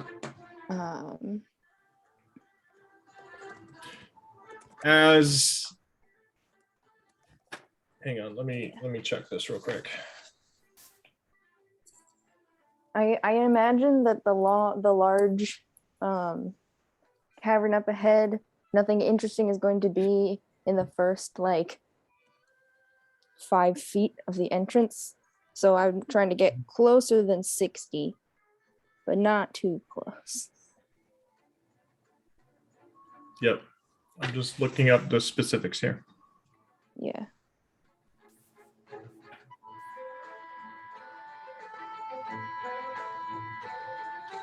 Where is it? The divine sense. Yep. I can read it to you. As an action, you can detect good and evil. Until the end of your turn, you can sense anything affected by the Hallow spell or know the location of any celestial, fiend, or undead Okay. within Got it. 60 Okay. feet. So Yeah. As Nona opens her awareness. She's stealing herself. By now she understands that this might put her on blast. Yeah. As Nona opens her awareness, she becomes aware of the following within the immediate vicinity: celestials, fiends, and undead. Oh. Okay. And it says specifically though, I know the location of them. So can I tell like which one's the closest one to me?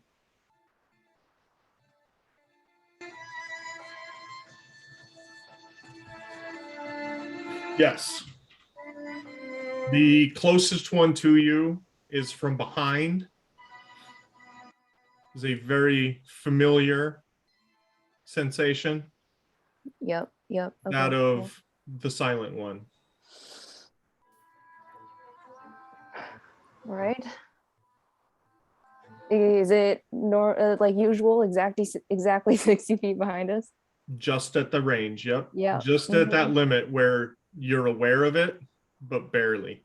It loves being 60 feet from us, unless it wants to kill us, which is always. It's almost like it's intentional. And then, okay, so but in front of us in the cavern, which one of those 3 types of being is closest to us? I think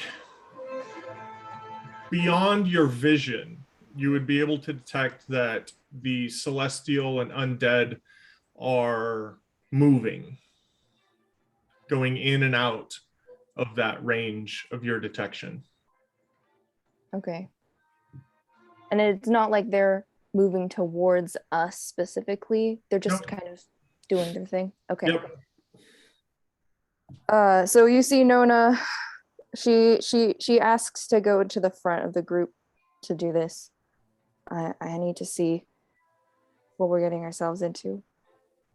And I'm going to just kind of be like, excuse me, sorry, excuse me.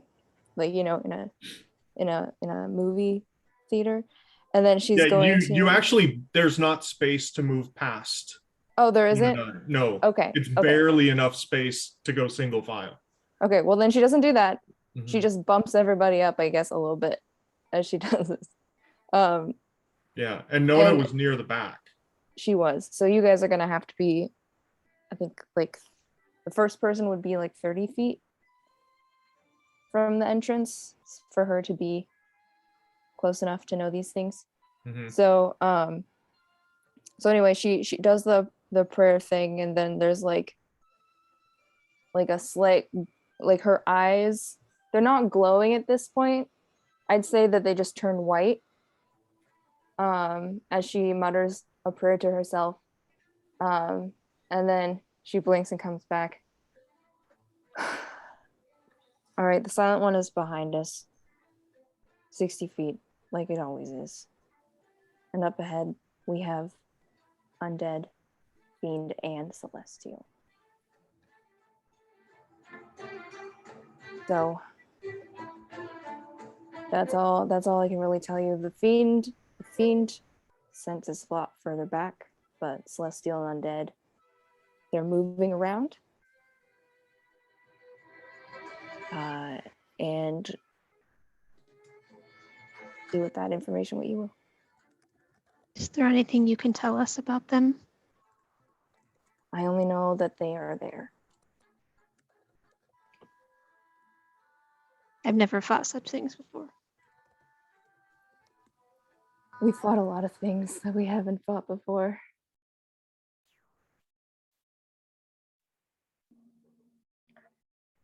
You said there's one undead and one infernal source, yeah? Fiend. Oh, Fiend, more than sorry. one. Many. And there are many. There's like I probably can't give an exact amount, but I give like a rough estimate, like 30 of each, or like 100 of each. I don't think you would have been able to count. Right, but I know that there's a difference between 30 and 100, right? 30 is like a classroom size of people. Yeah, the way this ability works, I think it because it opens like your senses and you kind of get smells, like you can get the direction that something is coming from in an approximate distance, but when it comes to like a multitude of things, I don't think it's so specific. It's just a Okay, waft of fiend. But I do know that there are a lot of them. Yes. Okay. How do they feel about light? How do they feel about maybe these shields? If we could go in and bind them or something? Catch them unawares?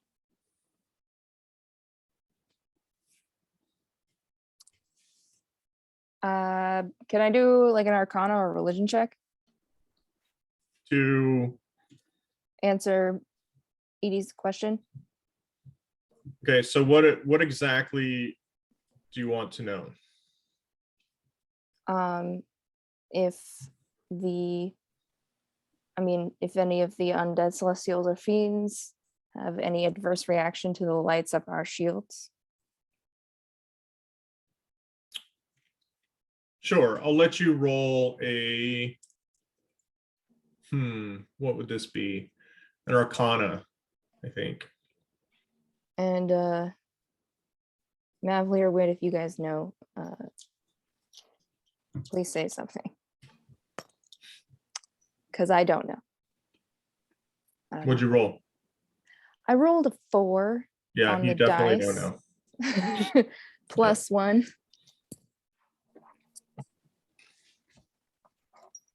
I mean, Wid has Arcana. I guess she can roll it. Okay. Are you proficient? No, it's 12. Okay. I think with a 12, I think with a 12, you'd probably have some like assumptions in your mind that may or may not be true. Some undead are, not favorable about light. Some fiends might not be favorable to light. But as far as specifics go, I don't think you would have that. Wid would turn to Edie and say, I think those shields were here for a reason. It's worth a shot. Well, the flip side of that is if they don't know we're coming, then we would end up giving away our position. But if they know we're coming, then no great loss. We can catch them off guard. It's up to y'all and what y'all want to do. That's assuming that attacking them won't immediately endanger the children anymore that they're already in. I feel like we're just gonna have to look and see what's happening and then make a split-second decision when we see it. Maybe There's- one of the sneakier folk can go ahead, scout out. I don't want to make any one of us. I think Quinn's the sneaky folk. I don't want to make Quinn go ahead without backup. Actually, Sudi can sneak too. To do what? Scout out ahead. How far ahead? What else do we see nothing in this room besides? You haven't gone into the room yet. Oh, we're in not fact, even in you- there? No, you very specifically stopped about 30 feet from the entrance. From where you're at right now, you can just see like a greenish blue light ahead.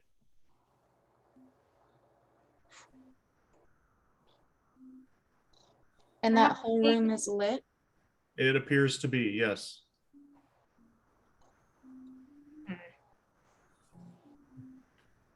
Perhaps there's a way to peek around the corner, but we don't want to an element of surprise either.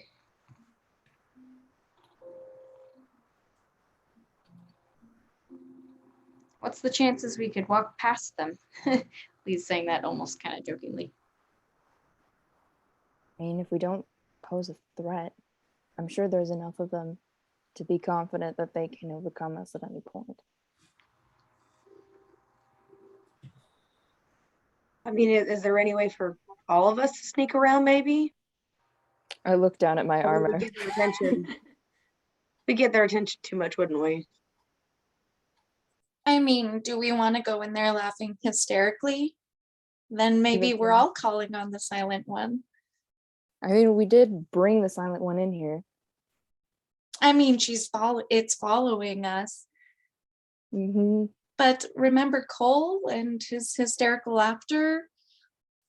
That might have encouraged confirmation that he's a follower. Mm-hmm. Mm-hmm. I mean, if you want to say you like captured us as a follower. That sounds really dangerous. It is. This is all very dangerous. If I put my ear to the door, are they laughing? Like without going in, Is could there I a hear door? any sort of? No, there's no door. No, what it is you're in a very narrow passageway right now, right? A narrow stone tunnel that is barely wide enough for Barely. the lot of you to walk through, single file. And ahead of you, about 30 feet, you can see that the tunnel ends and there's an opening, but because you're in darkness and it's light in this other area, all that you can really see is this like greenish blue light that's illuminating the area.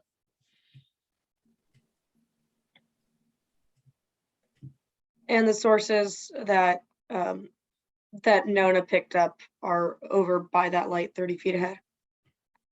They're In that Further- direction, yeah. they're further within the, and they're moving in all different directions. It's not like they're getting like coming in on us or anything. I think we should just go see what it looks like in there. I'm so curious. Do we think we can go in closer, basically, to hear or see anything without catching anything's attention? Is what I'm trying to ask.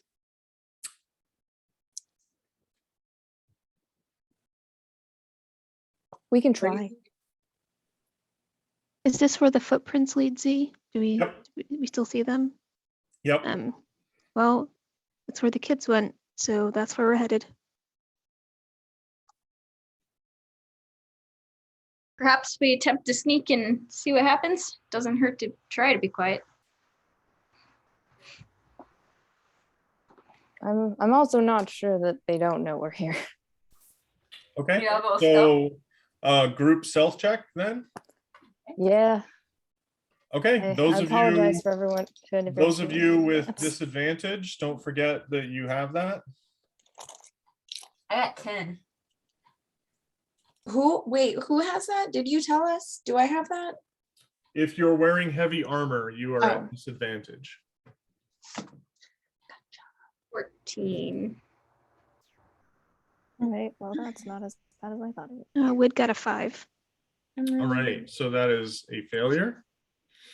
Thanks, Z. I needed that. Is three failures. So the nat 1 counts as 2 failures.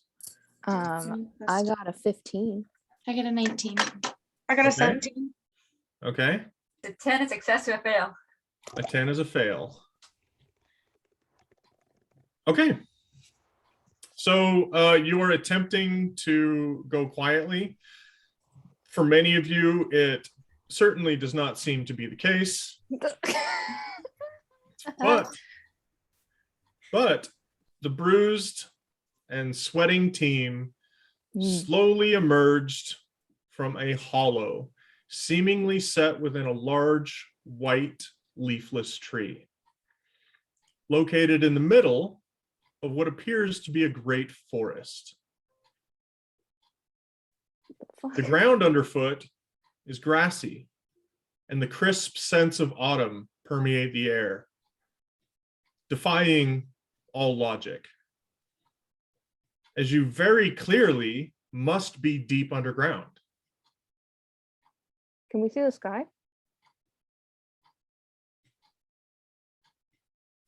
High above, you can see countless fireflies swaying God gently fucking damn it. in the twilight sky beyond. However, no sun is visible. However, hundreds of unfamiliar stars seem to twinkle and shift within a dazzling display of dancing, rippling colors that stain the sky. As an Seriously? orange maple leaf passes on a warm breeze, almost seeming to carry a melody with it. Well, If you would Wid's ready to like- move in. I'm sorry? I said Wid's ready to move in. Okay. As I would in like like- to have this be her home, not like progress forward. Yeah. Oh. I would like Wid to make a history check.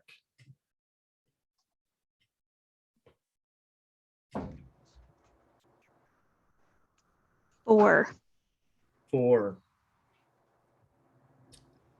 Okay. The melody sounds familiar, but you can't quite place it. And all of you can hear this melody. Judy seems mesmerized as she looks up at the stars and the sky above, which she's missed so much. More than the light, she's missed the open sky. She says, when the night is long, look to the stars. As Sudi looks up, she recognizes a great baleful star overhead, a beacon to something that she hasn't seen in years, the constellation of Ireta, the manifestation of Ferrati in the celestial realm. From here, though, it looked less like a star and more like a hole through which something bright stared at her from the other side. In her weakened mental state, this somehow comforted her and relieves 5 stress damage. Sudi falls to her knees, feeling like authority is staring at her.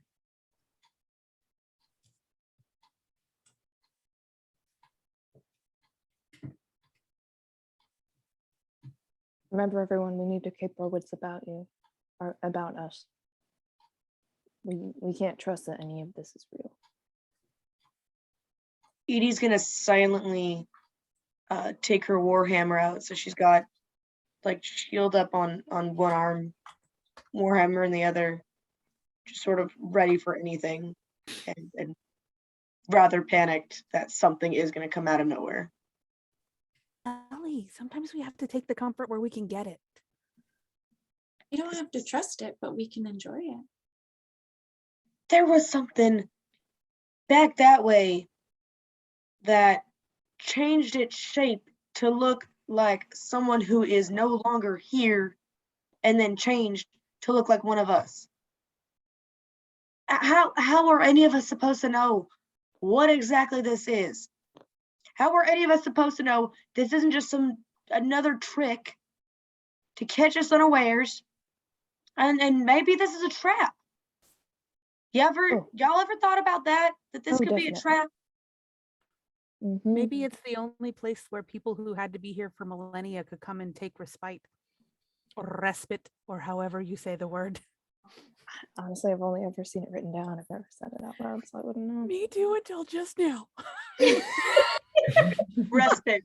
Respite, as far as I know. That's how you pronounce that, by the way. Thank you. Thank you. By the way, We're I need Constitution saves from Mavli and Quinn, as it has now been a substantial amount of time that you have gone without rest. Non-natural 20.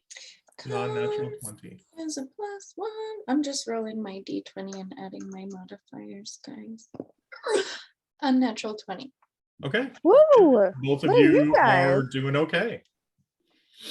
We have each other's support. We're good. Our crazies are Do we leaning on each see- other. Sorry. I was just gonna say, do we see the children's footprints? Make a survival check, please. Where did I put my dice? All of us are just Well, I Yeah, want what to are get in the on that. smells? One roll. If more than one person is searching for the footprints, that roll can be at advantage. Does anyone want to help? I will. Actually, Can I help as well? You certainly can, but it Sure. doesn't increase that advantage. I mean, my survival's only, like, I only know the woods so well.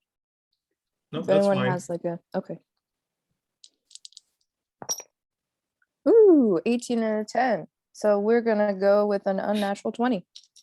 Yeah.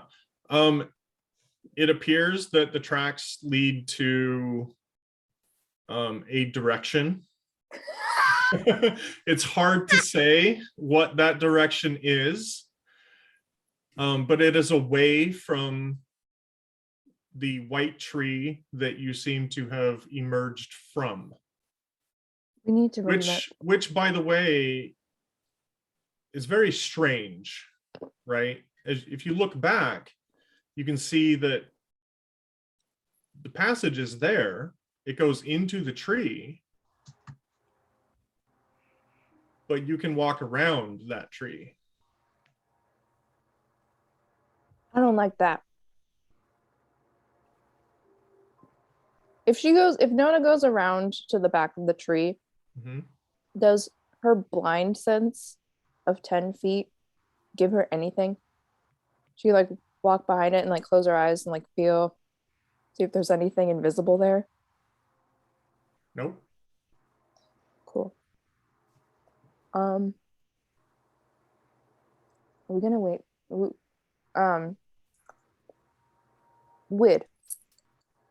Would you be able to find this place again with like scent? He's not a dog. She's offered her scent skills before. I too was gonna ask, is there a loose piece of this bark that I could take and put in my bag? Yeah, absolutely. My nose is best when I am in my furred form. Is there another way we can think of to find this place again? I'm looking around and it's just a big old forest, right? It is a big old forest. It is a beautiful forest. People can get easily lost. It looks like, as you look around and get a sense of where you are, it feels like as the warm breeze hits you and you can see the leaves on the trees kind of sighing and then releasing, as if the forest itself is breathing. And you see the colors of the leaves are changing ever so slightly, as if the seasons are shifting. Wid will cast Primal Savagery on herself. And she will hold up her sharpened fingernail that is dripping acid and say, I can try to mark our path. But I will be harming these things. I don't know if it's a good idea to provoke the trees. I could try the grass. Is there Yeah. maybe something we can leave so that way we can mark the path without hurting whatever these are? Because there's no way these are real trees down in here. Ball bearings, but they can easily be manipulated That's true. into a different path. Mavely, do you have any paint on you? What about the have- sword? Could the sword lead us back? The start on the map, yeah? I don't trust the map. I stare at it too long. What if That's some salt. You do recall the map did depict a forest. I recall, or Wid recalls, or Edie recalls, because we both were looking at the map. Both of Both. you recall okay. the map depicting a forest, although the details of which you don't recall. I mean there was a this had to been the forest on the map, right?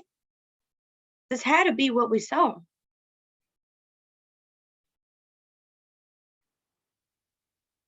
That could be true. I don't imagine there are many forests down here, but I don't imagine a lot of the things I've seen. I feel like nothing in here makes sense, so how would I know? Lee's a little frustrated.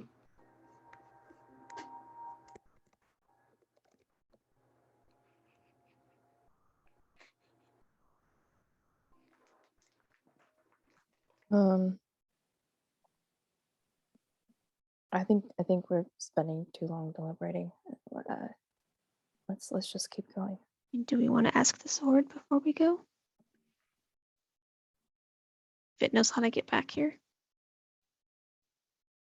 Good point. Do we have time?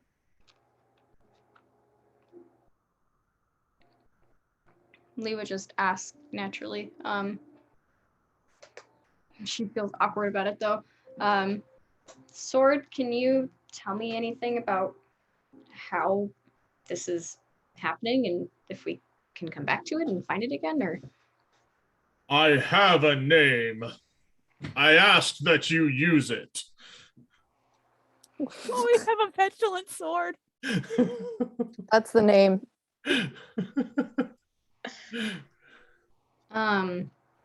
Like your full name? Lee asked, like the entire name? Okay.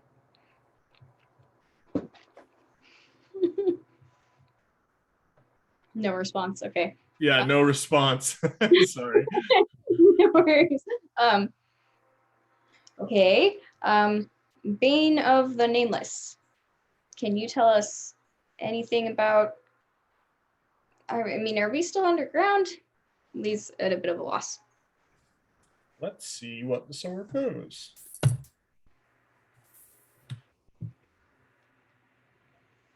We have been traveling down. We should be underground. However, it appears that we are in some sort of forest. This does not make sense to me.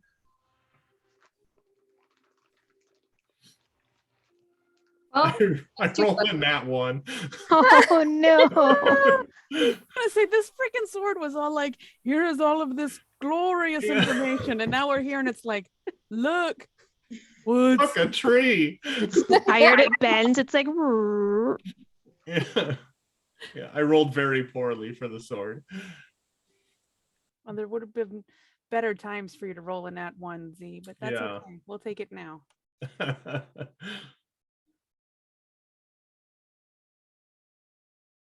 hey, so Lee did bring soap.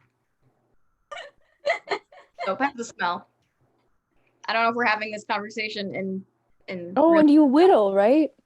yeah. Can you walk and whittle a soap statue and just leave the shavings as we walk? Or just mark the trees with the edge of the soap instead of taking big chunks out of it. I mean, Well, I've that would been, leave the scent behind. Oh, that's even better. I've been using kind of scrap wood for actual whittling, like little pieces of it, but You're an artist oh, and you didn't tell me? That's literally my job. We could have bonded. I thought we were building a team. That's okay. I mean, I've been whittling this whole time. While I was sleeping and then while I was... I've not seen you whittle even once. She was just a whittle distracted. Ooh. Oh, that's amazing. That deserves an inspiration. That was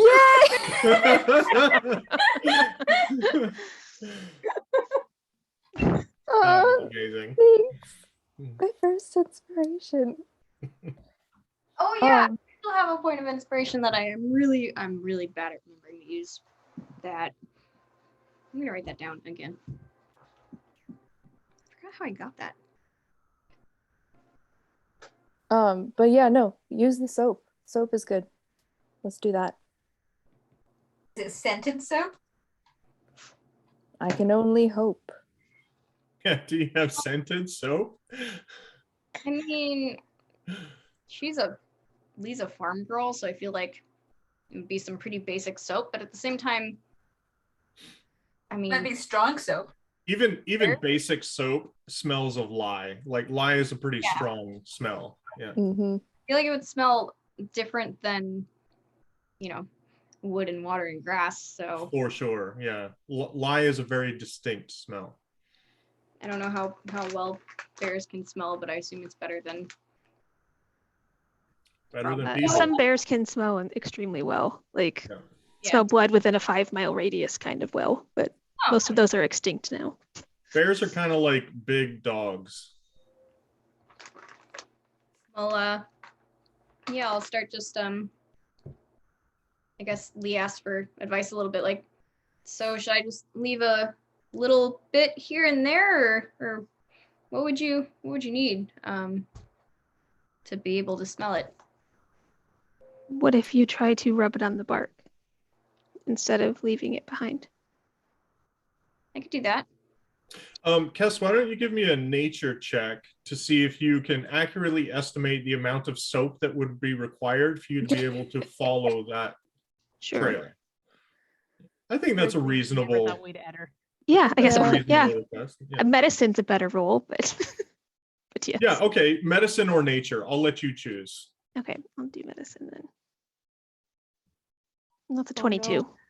Benevolent great. Z. Yeah. See, you have a pretty good sense of your senses as a bear and the smell of soap. So you're able to reasonably estimate a distance that you'd be able to track each little piece from. Is there like a marked path in the woods? There, as you glance around, you do notice that there does appear to be some sort of worn path. Cause earlier, when you guys were talking to the sword, maybe, so there was something about staying on the path, right? Yeah. Now that you're looking for it, you do in fact notice that there is what appears to be a path. It's partially covered over with leaves, but now that you're looking for it, it is certainly there.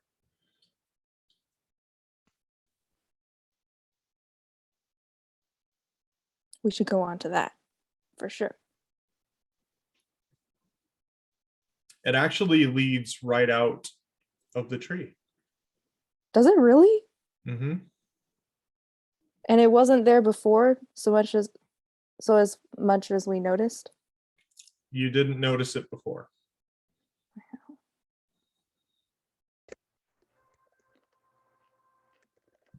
Sudi's still staring at the sky. All right, we let's go find the kids. All right. Sudi's not moving. Sudi.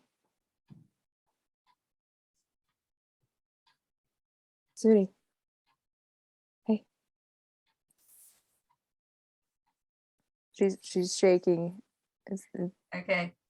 When you start shaking, she looks up at you as if distracted and then gets up. We have to go find the kids. She follows. You okay? She nods and walks past you.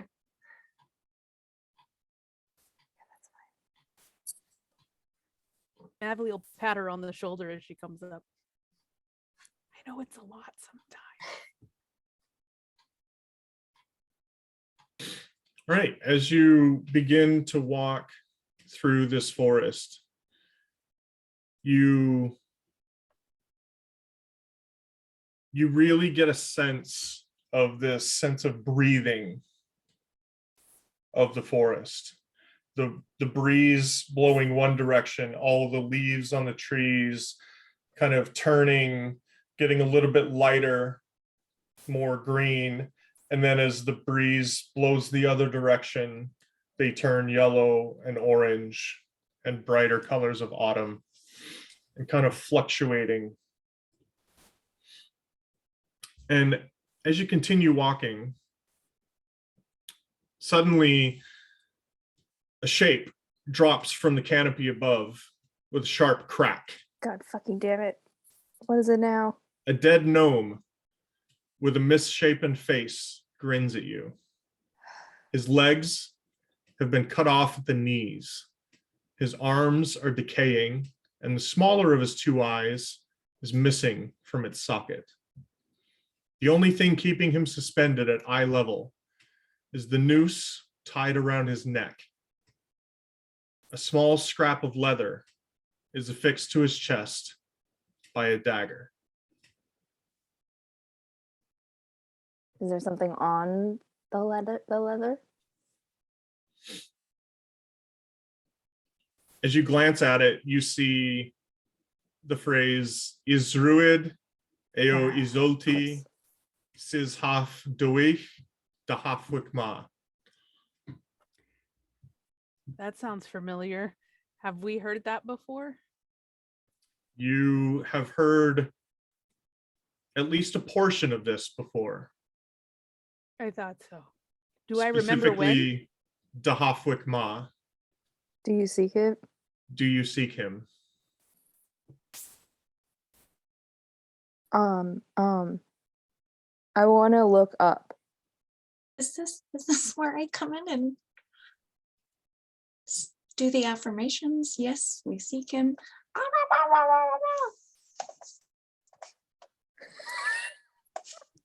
She's whispering this. I don't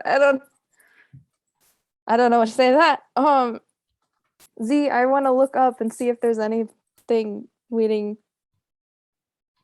like if there's like something that just dropped it on us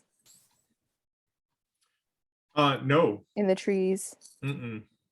just spontaneously fell You- down. Yep, you can see that the rope is attached high up to a branch, and it just fell down.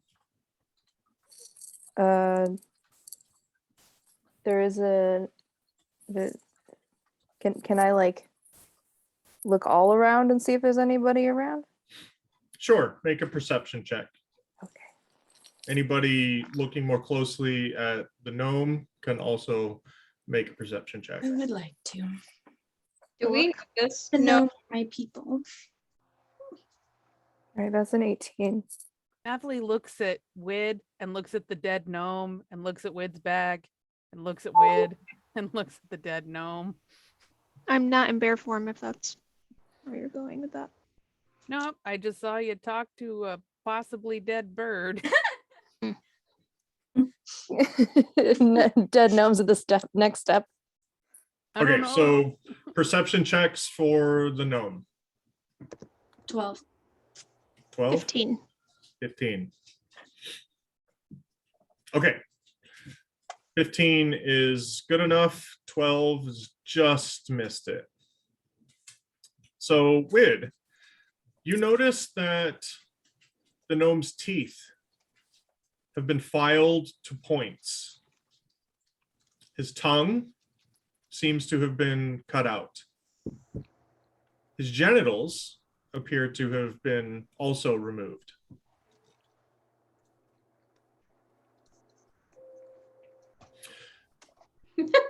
Nona, Mm-hmm.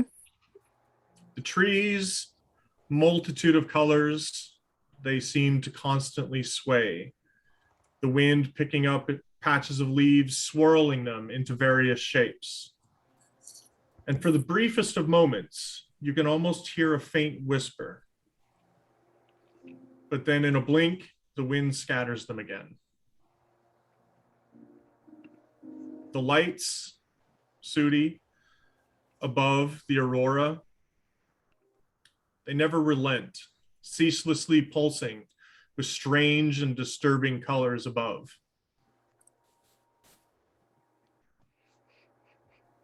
Down beneath you, the small dirt path lies ahead of you, starting off in two directions.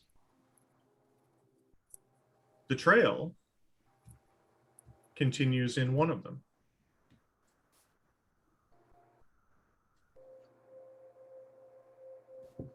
Do we see any of the kids' like footsteps or footprints? Yep, In the either trail. path? Yep, the trail of the children follows one of the paths. Do we Nobody's see which thinking path? performance here. Sorry, I missed that. Well, I was asking if we could tell like which path they went down though. If we see any markings or any. You can, yeah. It doesn't appear like they're concealing their tracks at all. It's fairly easy to see which direction the children went. And we go down where the children went. What are we waiting for? This thing here can't be. Oh, sorry. Go ahead. What was done to this poor soul is awful, but we can't just, as awful as it is, we can't just keep staring at it. We got to go find these kids so they're not next. If we don't hurry, we won't make it in time. Didn't Quinn respond to the gnome? Lee wants to take a second look at the tracks and is feeling suspicious from her seed of doubt earlier. Sure. Would you like to make a survival check or Insight. I feel like survival makes the most sense for Lee specifically. Just to see if she can glean any information about if the tracks actually seem real or if there's been any change between the tracks now and things she's noticed before, or if she can tell anything about how recent something might be, like if it looks like it's been stamped down for a long time, or Yep. like it was just recently perhaps walked through kind of thing. Mhm. Like Yeah, the that- gnome doesn't have his legs, so they used him to make footprints. Ah, Yeah, that definitely sounds to me like a survival check. I rolled a 9. Okay. No. You are able to see that the tracks are there. I think Lee recognizes that these are in fact tracks of humans or humanoids. But in terms of how old the tracks are, it's hard to say. Small humanoids or large humanoids? Yes.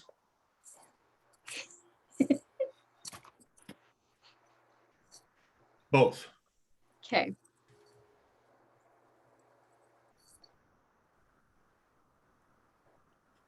All right. So, if everyone's done what they need to do, I think we should get going, like Edie said.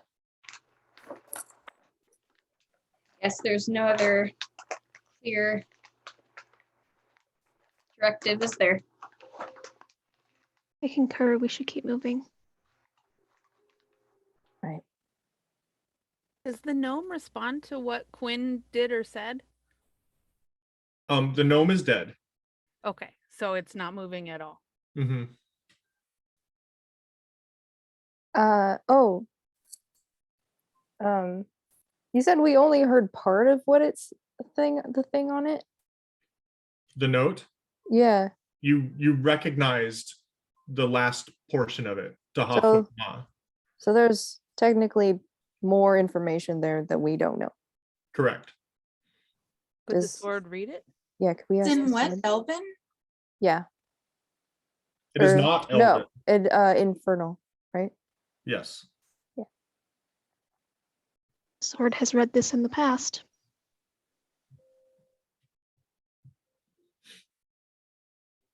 Haley. You wanna have the sword read this? Sure. Or Bane of the Nameless. Would you mind helping us read this here? Do you need to look at it? I can see it. It reads, "A trial of patience awaits you yet. Do you seek him?"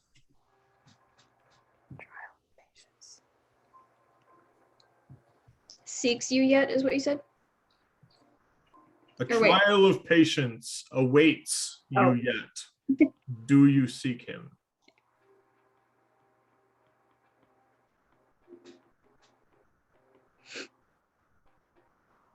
I don't have a whole lot of patience, y'all. I really would like to get the kids and get out. Kids and out. Because we've been traveling for a really long time, and I don't know about the rest of you guys, but unless there's something to eat in a weird magical forest,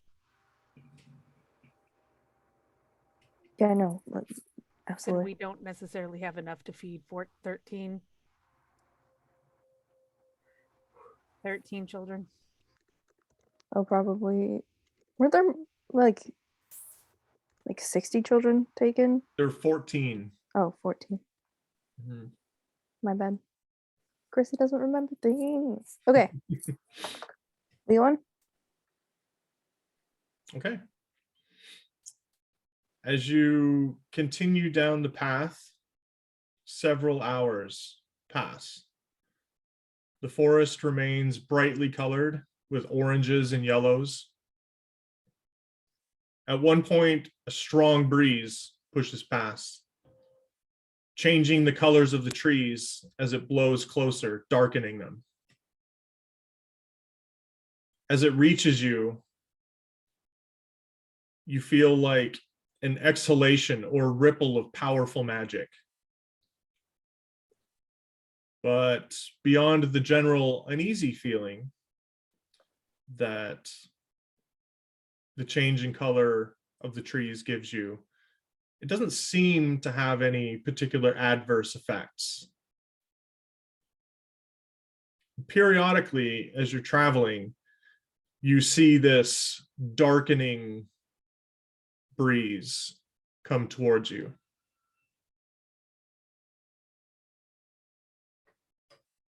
Dark breeze. It's a darkening, it's a breeze, a strong breeze pushing through the trees, and you can see it as it approaches because it starts darkening the leaves on the trees as if turning them dark brown or black. And you can feel as this darkening breeze goes past you, it makes you feel very uneasy. But beyond that, you can't really sense any particular adverse effects. Are the are the breezes coming from directly in front of us, like where we're going? Nope, they don't come from any particular direction. They just seem to always be crossing your path, particularly where you are.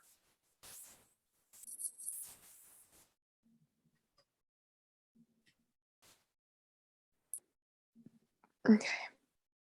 All of this is over Lee's head, so she doesn't really have anything to add to Literally. All right. It's over our heads. I would like Quinn and Mavli to make another Constitution saving throw.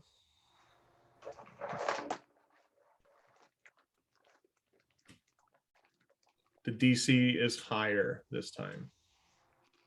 Oh, I figured. 17. Okay. 5. All right. Quinn, you take 1 level of exhaustion. She's tiny. She can't help it. You continue? Yeah. All right. Who's leading the group?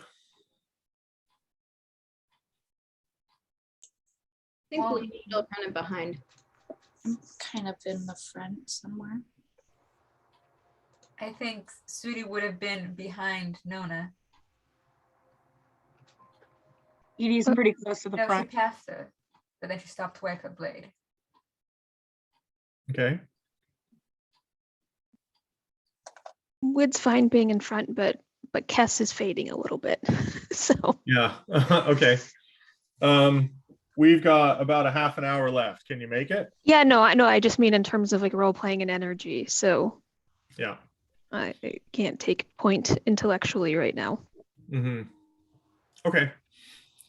So in front, then we have Edie and who Edie? was it?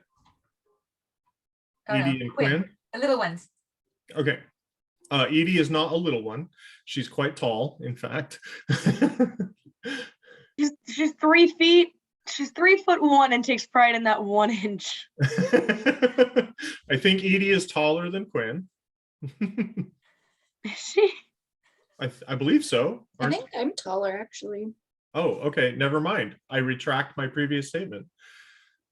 Edie is pretty small. All right. As Quinn and Edie lead the party, both of you, you feel as if your shadow is moving when you're not looking at it.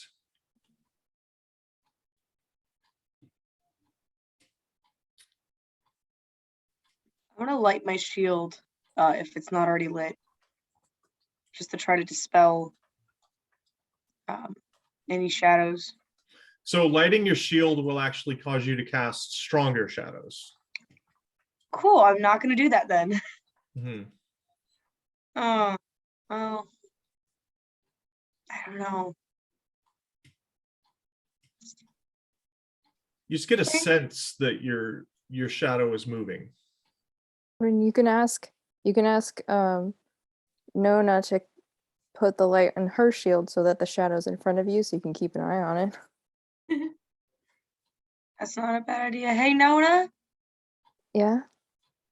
I'm getting a real uneasy feeling about our shadows. Would you mind casting some light so we can at least keep an eye on them? Yeah. I Okay. really didn't mind. It kind of felt like I had a dancing partner. Yeah, a dancing partner that wants to rip your throat out. How do we know it's not the silent one again? Try jump on it. Make All right, I'll a humor you. make a No. perception check, Edie. I'm sorry. what? Make a perception check. Cool.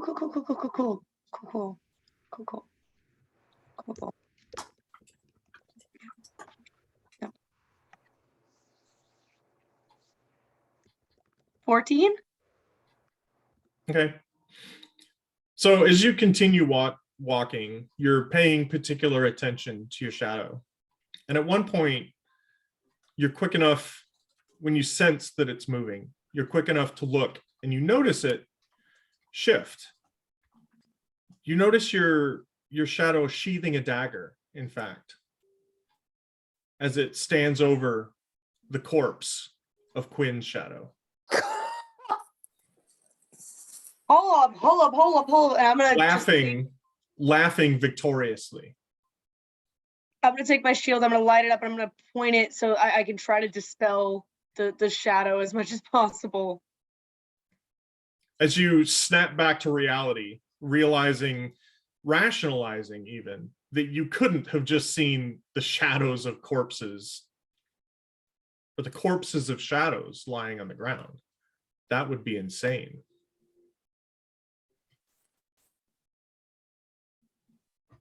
Oh, I'm imagining things. This place is ridiculous. I think I'm gonna. Do you mind if I turn the shield off? Maybe looking at the shadow isn't good. Maybe I don't. I mean, there's no way this would make sense, but I thought it looked like. I thought it looked like my shadow was trying to hurt Quinn's shadow. But there's no way, right? Like that. There's no way that could happen. Shadows can't hurt other shadows, can they? I mean, a shadow is just a shadow. Lee doesn't sound super sure of it, though. I mean, mine's dancing. Madly, look. I'm doing a dance too because I'm a little confused and upsetty spaghetti. Mably, as you continue watching and you glance down to your shadow,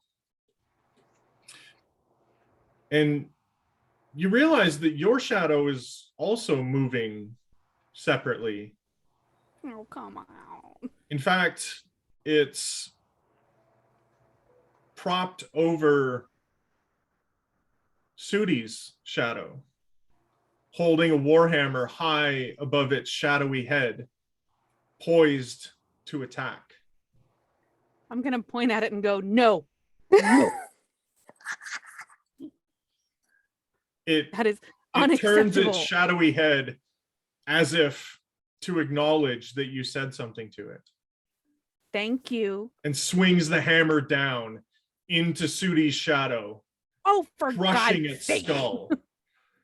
Why? Just sorry. I'm real sorry. I don't know what I'm sorry. Why? Okay, Sudi, you know what? you feel a piercing pain in the back of your skull.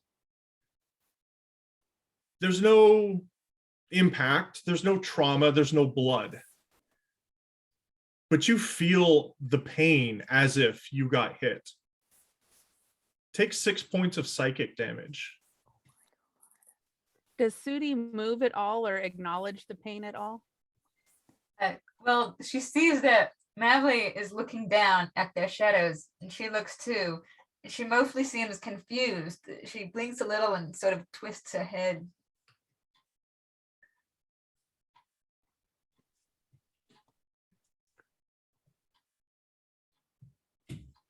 I mean, you know, okay. I'm gonna walk up to Sudi and kind of rub her back a little bit. Are you okay? I'm uncomfortable. Sudi isn't sure what to say because she's never seen a shadow move like that before, and she doesn't really have a lot of experience with shadows as it is. To be clear, Sudi did not see the shadow move. Oh, she didn't? No. Because she looked down when. Only Mavli saw that. Okay. Then she just blinked and shook her head, and when Mavli comes over to pat her, she says, "What? Was there something?" I Wait. thought I noticed something. Are you okay? Yes, only I want to know where it went. She's looking around her head. I'm gonna guess it's around, and Mavli just kind of waves her hands in the air. So just be careful. Sudi walks with Ooh. one hand on the back of her head for a few minutes. Ah. All Sorry. right.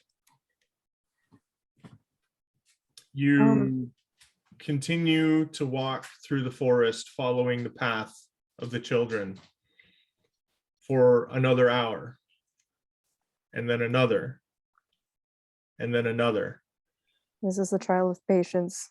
And I need Quinn and Mavli to make a Constitution saving throw at a higher DC.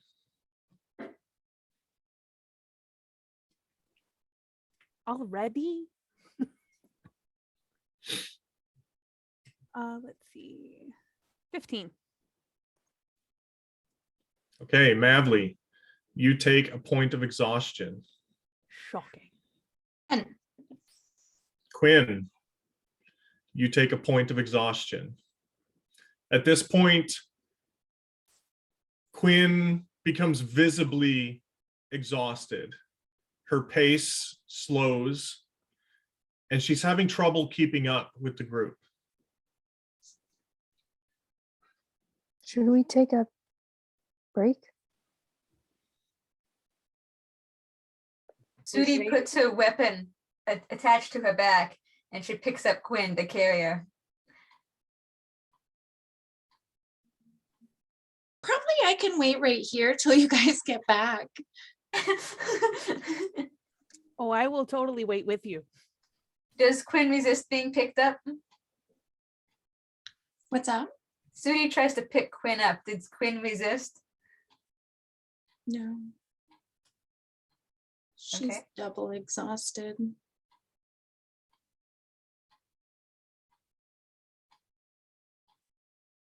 Sudi's carrying Quinn now. We let him keep walking. Okay, keep going. Can we afford to and look for a safe place for these two to rest their heads?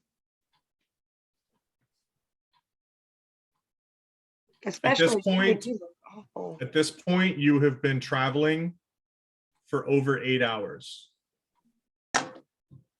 Oh, so everybody's probably a little footsore. We should have. We could at least take a short rest, but that's not going to help Mavli or Quinn enough.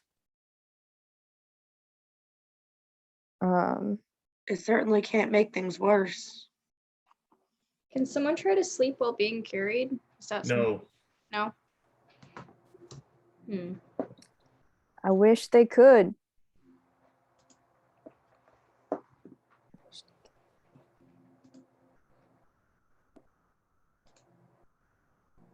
do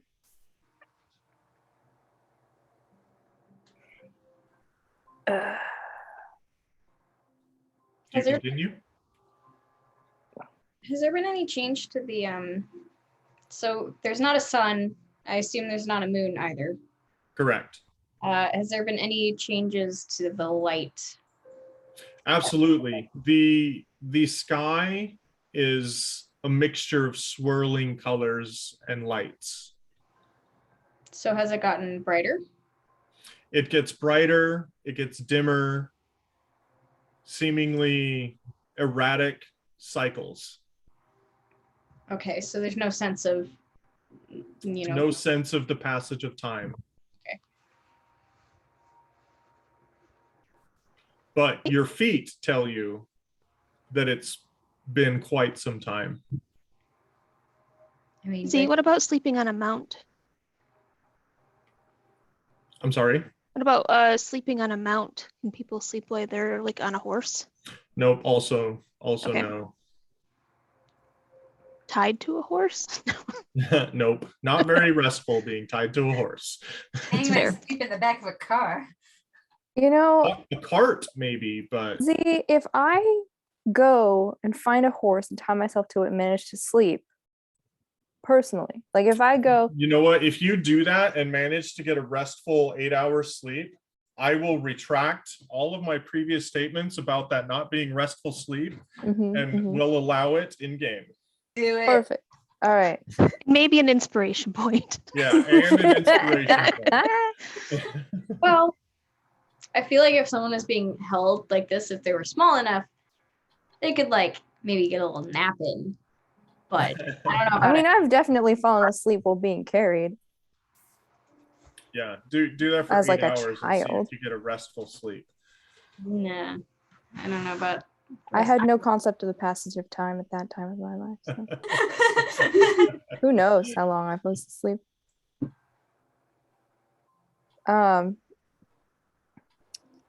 So do we want to do a short rest, or we can't take a long rest yet? It's only been 8 hours. I mean, there's no point in working to the point of exhaustion where we can't move forward. So I don't know where we would take a rest though. Are we- Yeah, I don't think we should move off of the path. Yeah. I guess we could maybe give it another hour or so and see how we feel. See if something comes up along the way.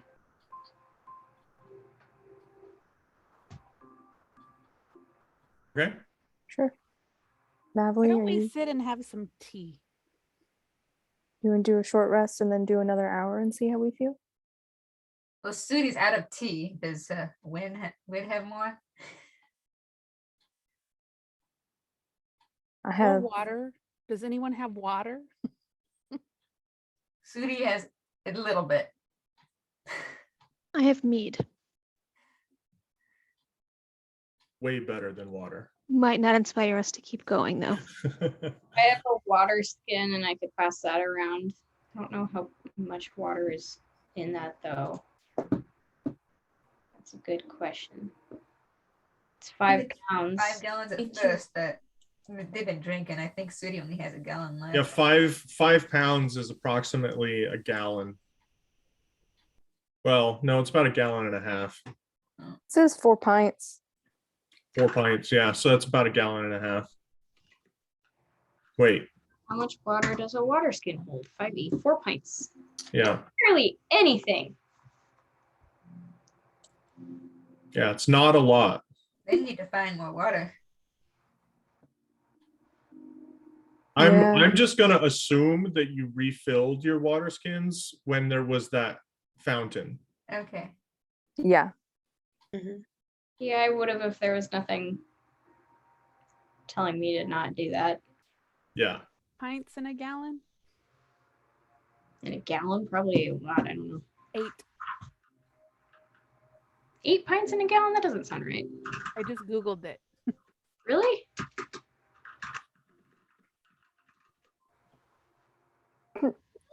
Why did I googled it too because I wanted to see some other stuff. So it's saying But it's 5 pounds, but it's 4 pints. Yeah. Well, that doesn't make sense. How much does a It's all the heavy gallon metals in of the water. weigh? A gallon of water is about 8.3 pounds. I mean, it's a heavy water skin, I guess. Okay, so it is about a half a gallon. Yeah. In that case, 8 Sue would have pints brought and 2. 8 pounds. Yeah, so that's not really a lot of water. Can I retcon it so that she brought 2? Not that I want to make I'm the situation worse. yeah, I'm assuming that with your rations, that includes water. So your water skin would be water in addition to the water that you have with your rations, which is enough water to keep you alive for a day, right? Per ration. Okay. Benevolent Z. Thanks, Z. Can I still Because retcon that? yeah, Otherwise, we'd 4 just 4 pints of perish. water is not much at all. We'd have Can just perished by now. So Yeah. can I retcon that to say that this person from the desert would not go with so little water? Oh, for sure. Yeah. Worst case, I have create or destroy water that I can use Oh. at some point. That's good. Nice. Yeah.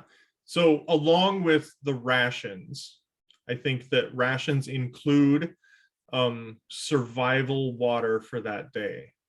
So your water skin is water above and beyond that. Well, if we were refilling water at the water fountain, Hmm. I would have also refilled my ration water.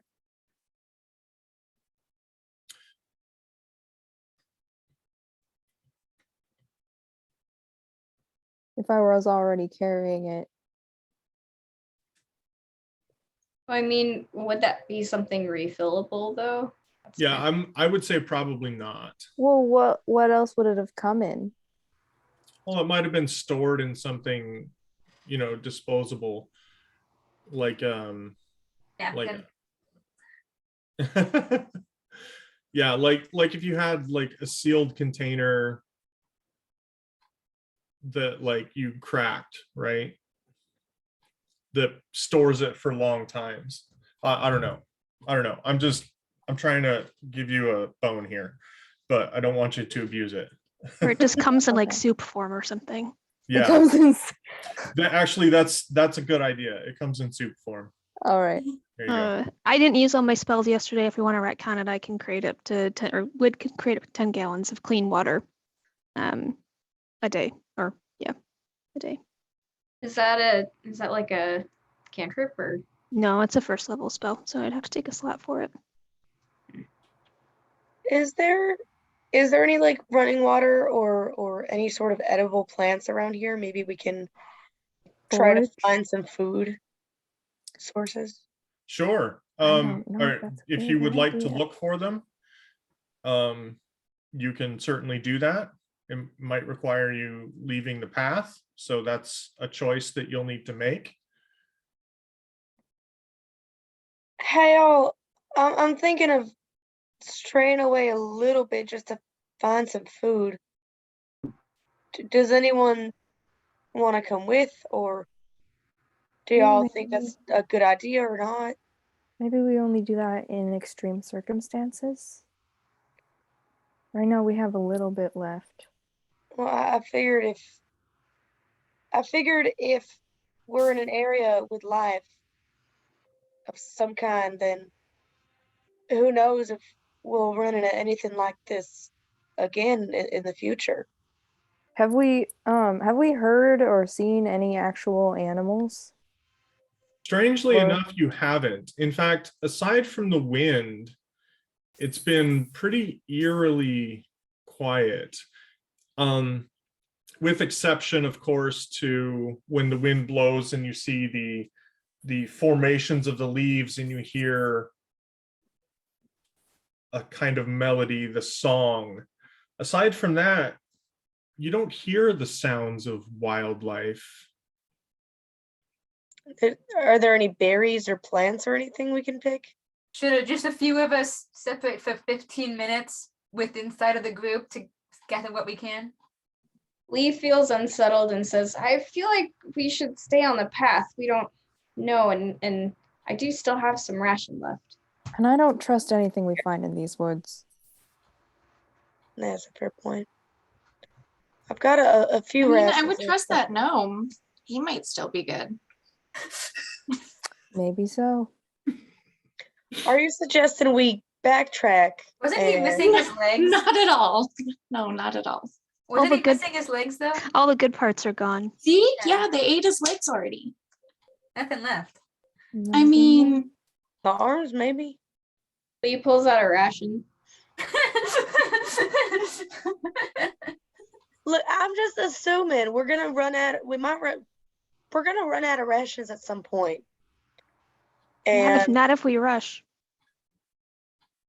well, we can definitely go as fast as possible, but just in case we run out, It's not even a just in case. There's 13 children and we've traveled for how many days? exactly, we're not gonna One? be able to feed the kids and ourselves. So that's why I'm bringing up looking for other sources of food while we can. It's been more than one to get from the village to here. But it's still night. We do still see the footprints, so It's been about Um, 6 days since the children disappeared, by the way. Have we has there been any deviation from the path via footsteps? Nope. I feel like the people guiding our children, they knew something. And if they avoided going off of the path, I think we should do the same. I think they're planning on killing the children anyway and wouldn't have gone to look for extra food. No, but they maybe need to eat. we still have ration left. So I feel unless we truly hardly have anything left, I don't really feel safe stopping here. Ah, yes. And further on will be much safer to sit and relax. In desperate times, we can always forage things we run into if it comes to that. Yeah, unless any of those creatures make us sick. Well, what if the things here make us sick? I don't know that I'd want to take that chance. Well, that's why I was wondering if someone who knows the difference could come with and just scan and keep an eye out at least for some, I don't know, safe to eat berries or leaves or something. Sudi sets Quinn down and joins Edie and begins to look. Well, Wouldn't Sudi not know any of the plants here? Probably. Does the Neither environment, of us are the right person for the job, but gosh darn it, we're gonna do it anyway. if you guys are doing it, Lee would follow, but does the environment look kind of the same as the village back, or does it look like a totally different environment, or? It looks totally different. Oh, well, I mean, survival skill would maybe translate a little bit. Did we all roll at disadvantage? I guess Lee would follow you guys if you insist on going. All right, so who's going? I'll go. Sudi, Lee, and Edie? Sudi, Lee, and Edie. Cool. I guess Sudi, Lee, and Edie leave the path and wander off into the woods. No, just within sight of the party. Yeah, Not too we're- Yeah, far. within sight. we're not going- Absolutely. We're not going Absolutely. too far. We're gonna I'm assuming we probably take like maybe a couple of steps away from the path at most. Yep, Oh, absolutely. Like sort of look as we go kind of a thing. Mhm. And I think the main group is still moving. At least Wood would still be moving ahead. Okay. I problem. would have stopped. I thought we were going to stop. Wid, Yeah. Oh, are we taking a rest? I think so. Okay. We would be like, So- where are you going? So, Edie, Sudi, and Lee. As you leave the path, the shadows begin to dance all around you as you press forward. The air is heavy with the smell of mildew and fresh dirt. Just beyond the edge of your vision, you hear something Bad idea. clicking. The sound suddenly stops you, and you catch the glint of cat-like eyes in the distance. 5 pale yellow eyes, one of which is bisected. Look up to stare back at you, and you're able to take in the scene. A twisted, chitinous monstrosity begins to stretch its body and rise, staring at you with its soulless yet penetrating eyes. Its mouth opens, dropping a maggot-ridden piece of flesh as it emits a guttural howl and leaps towards you. And that's where we're going to end for the night. Na na na na. Great.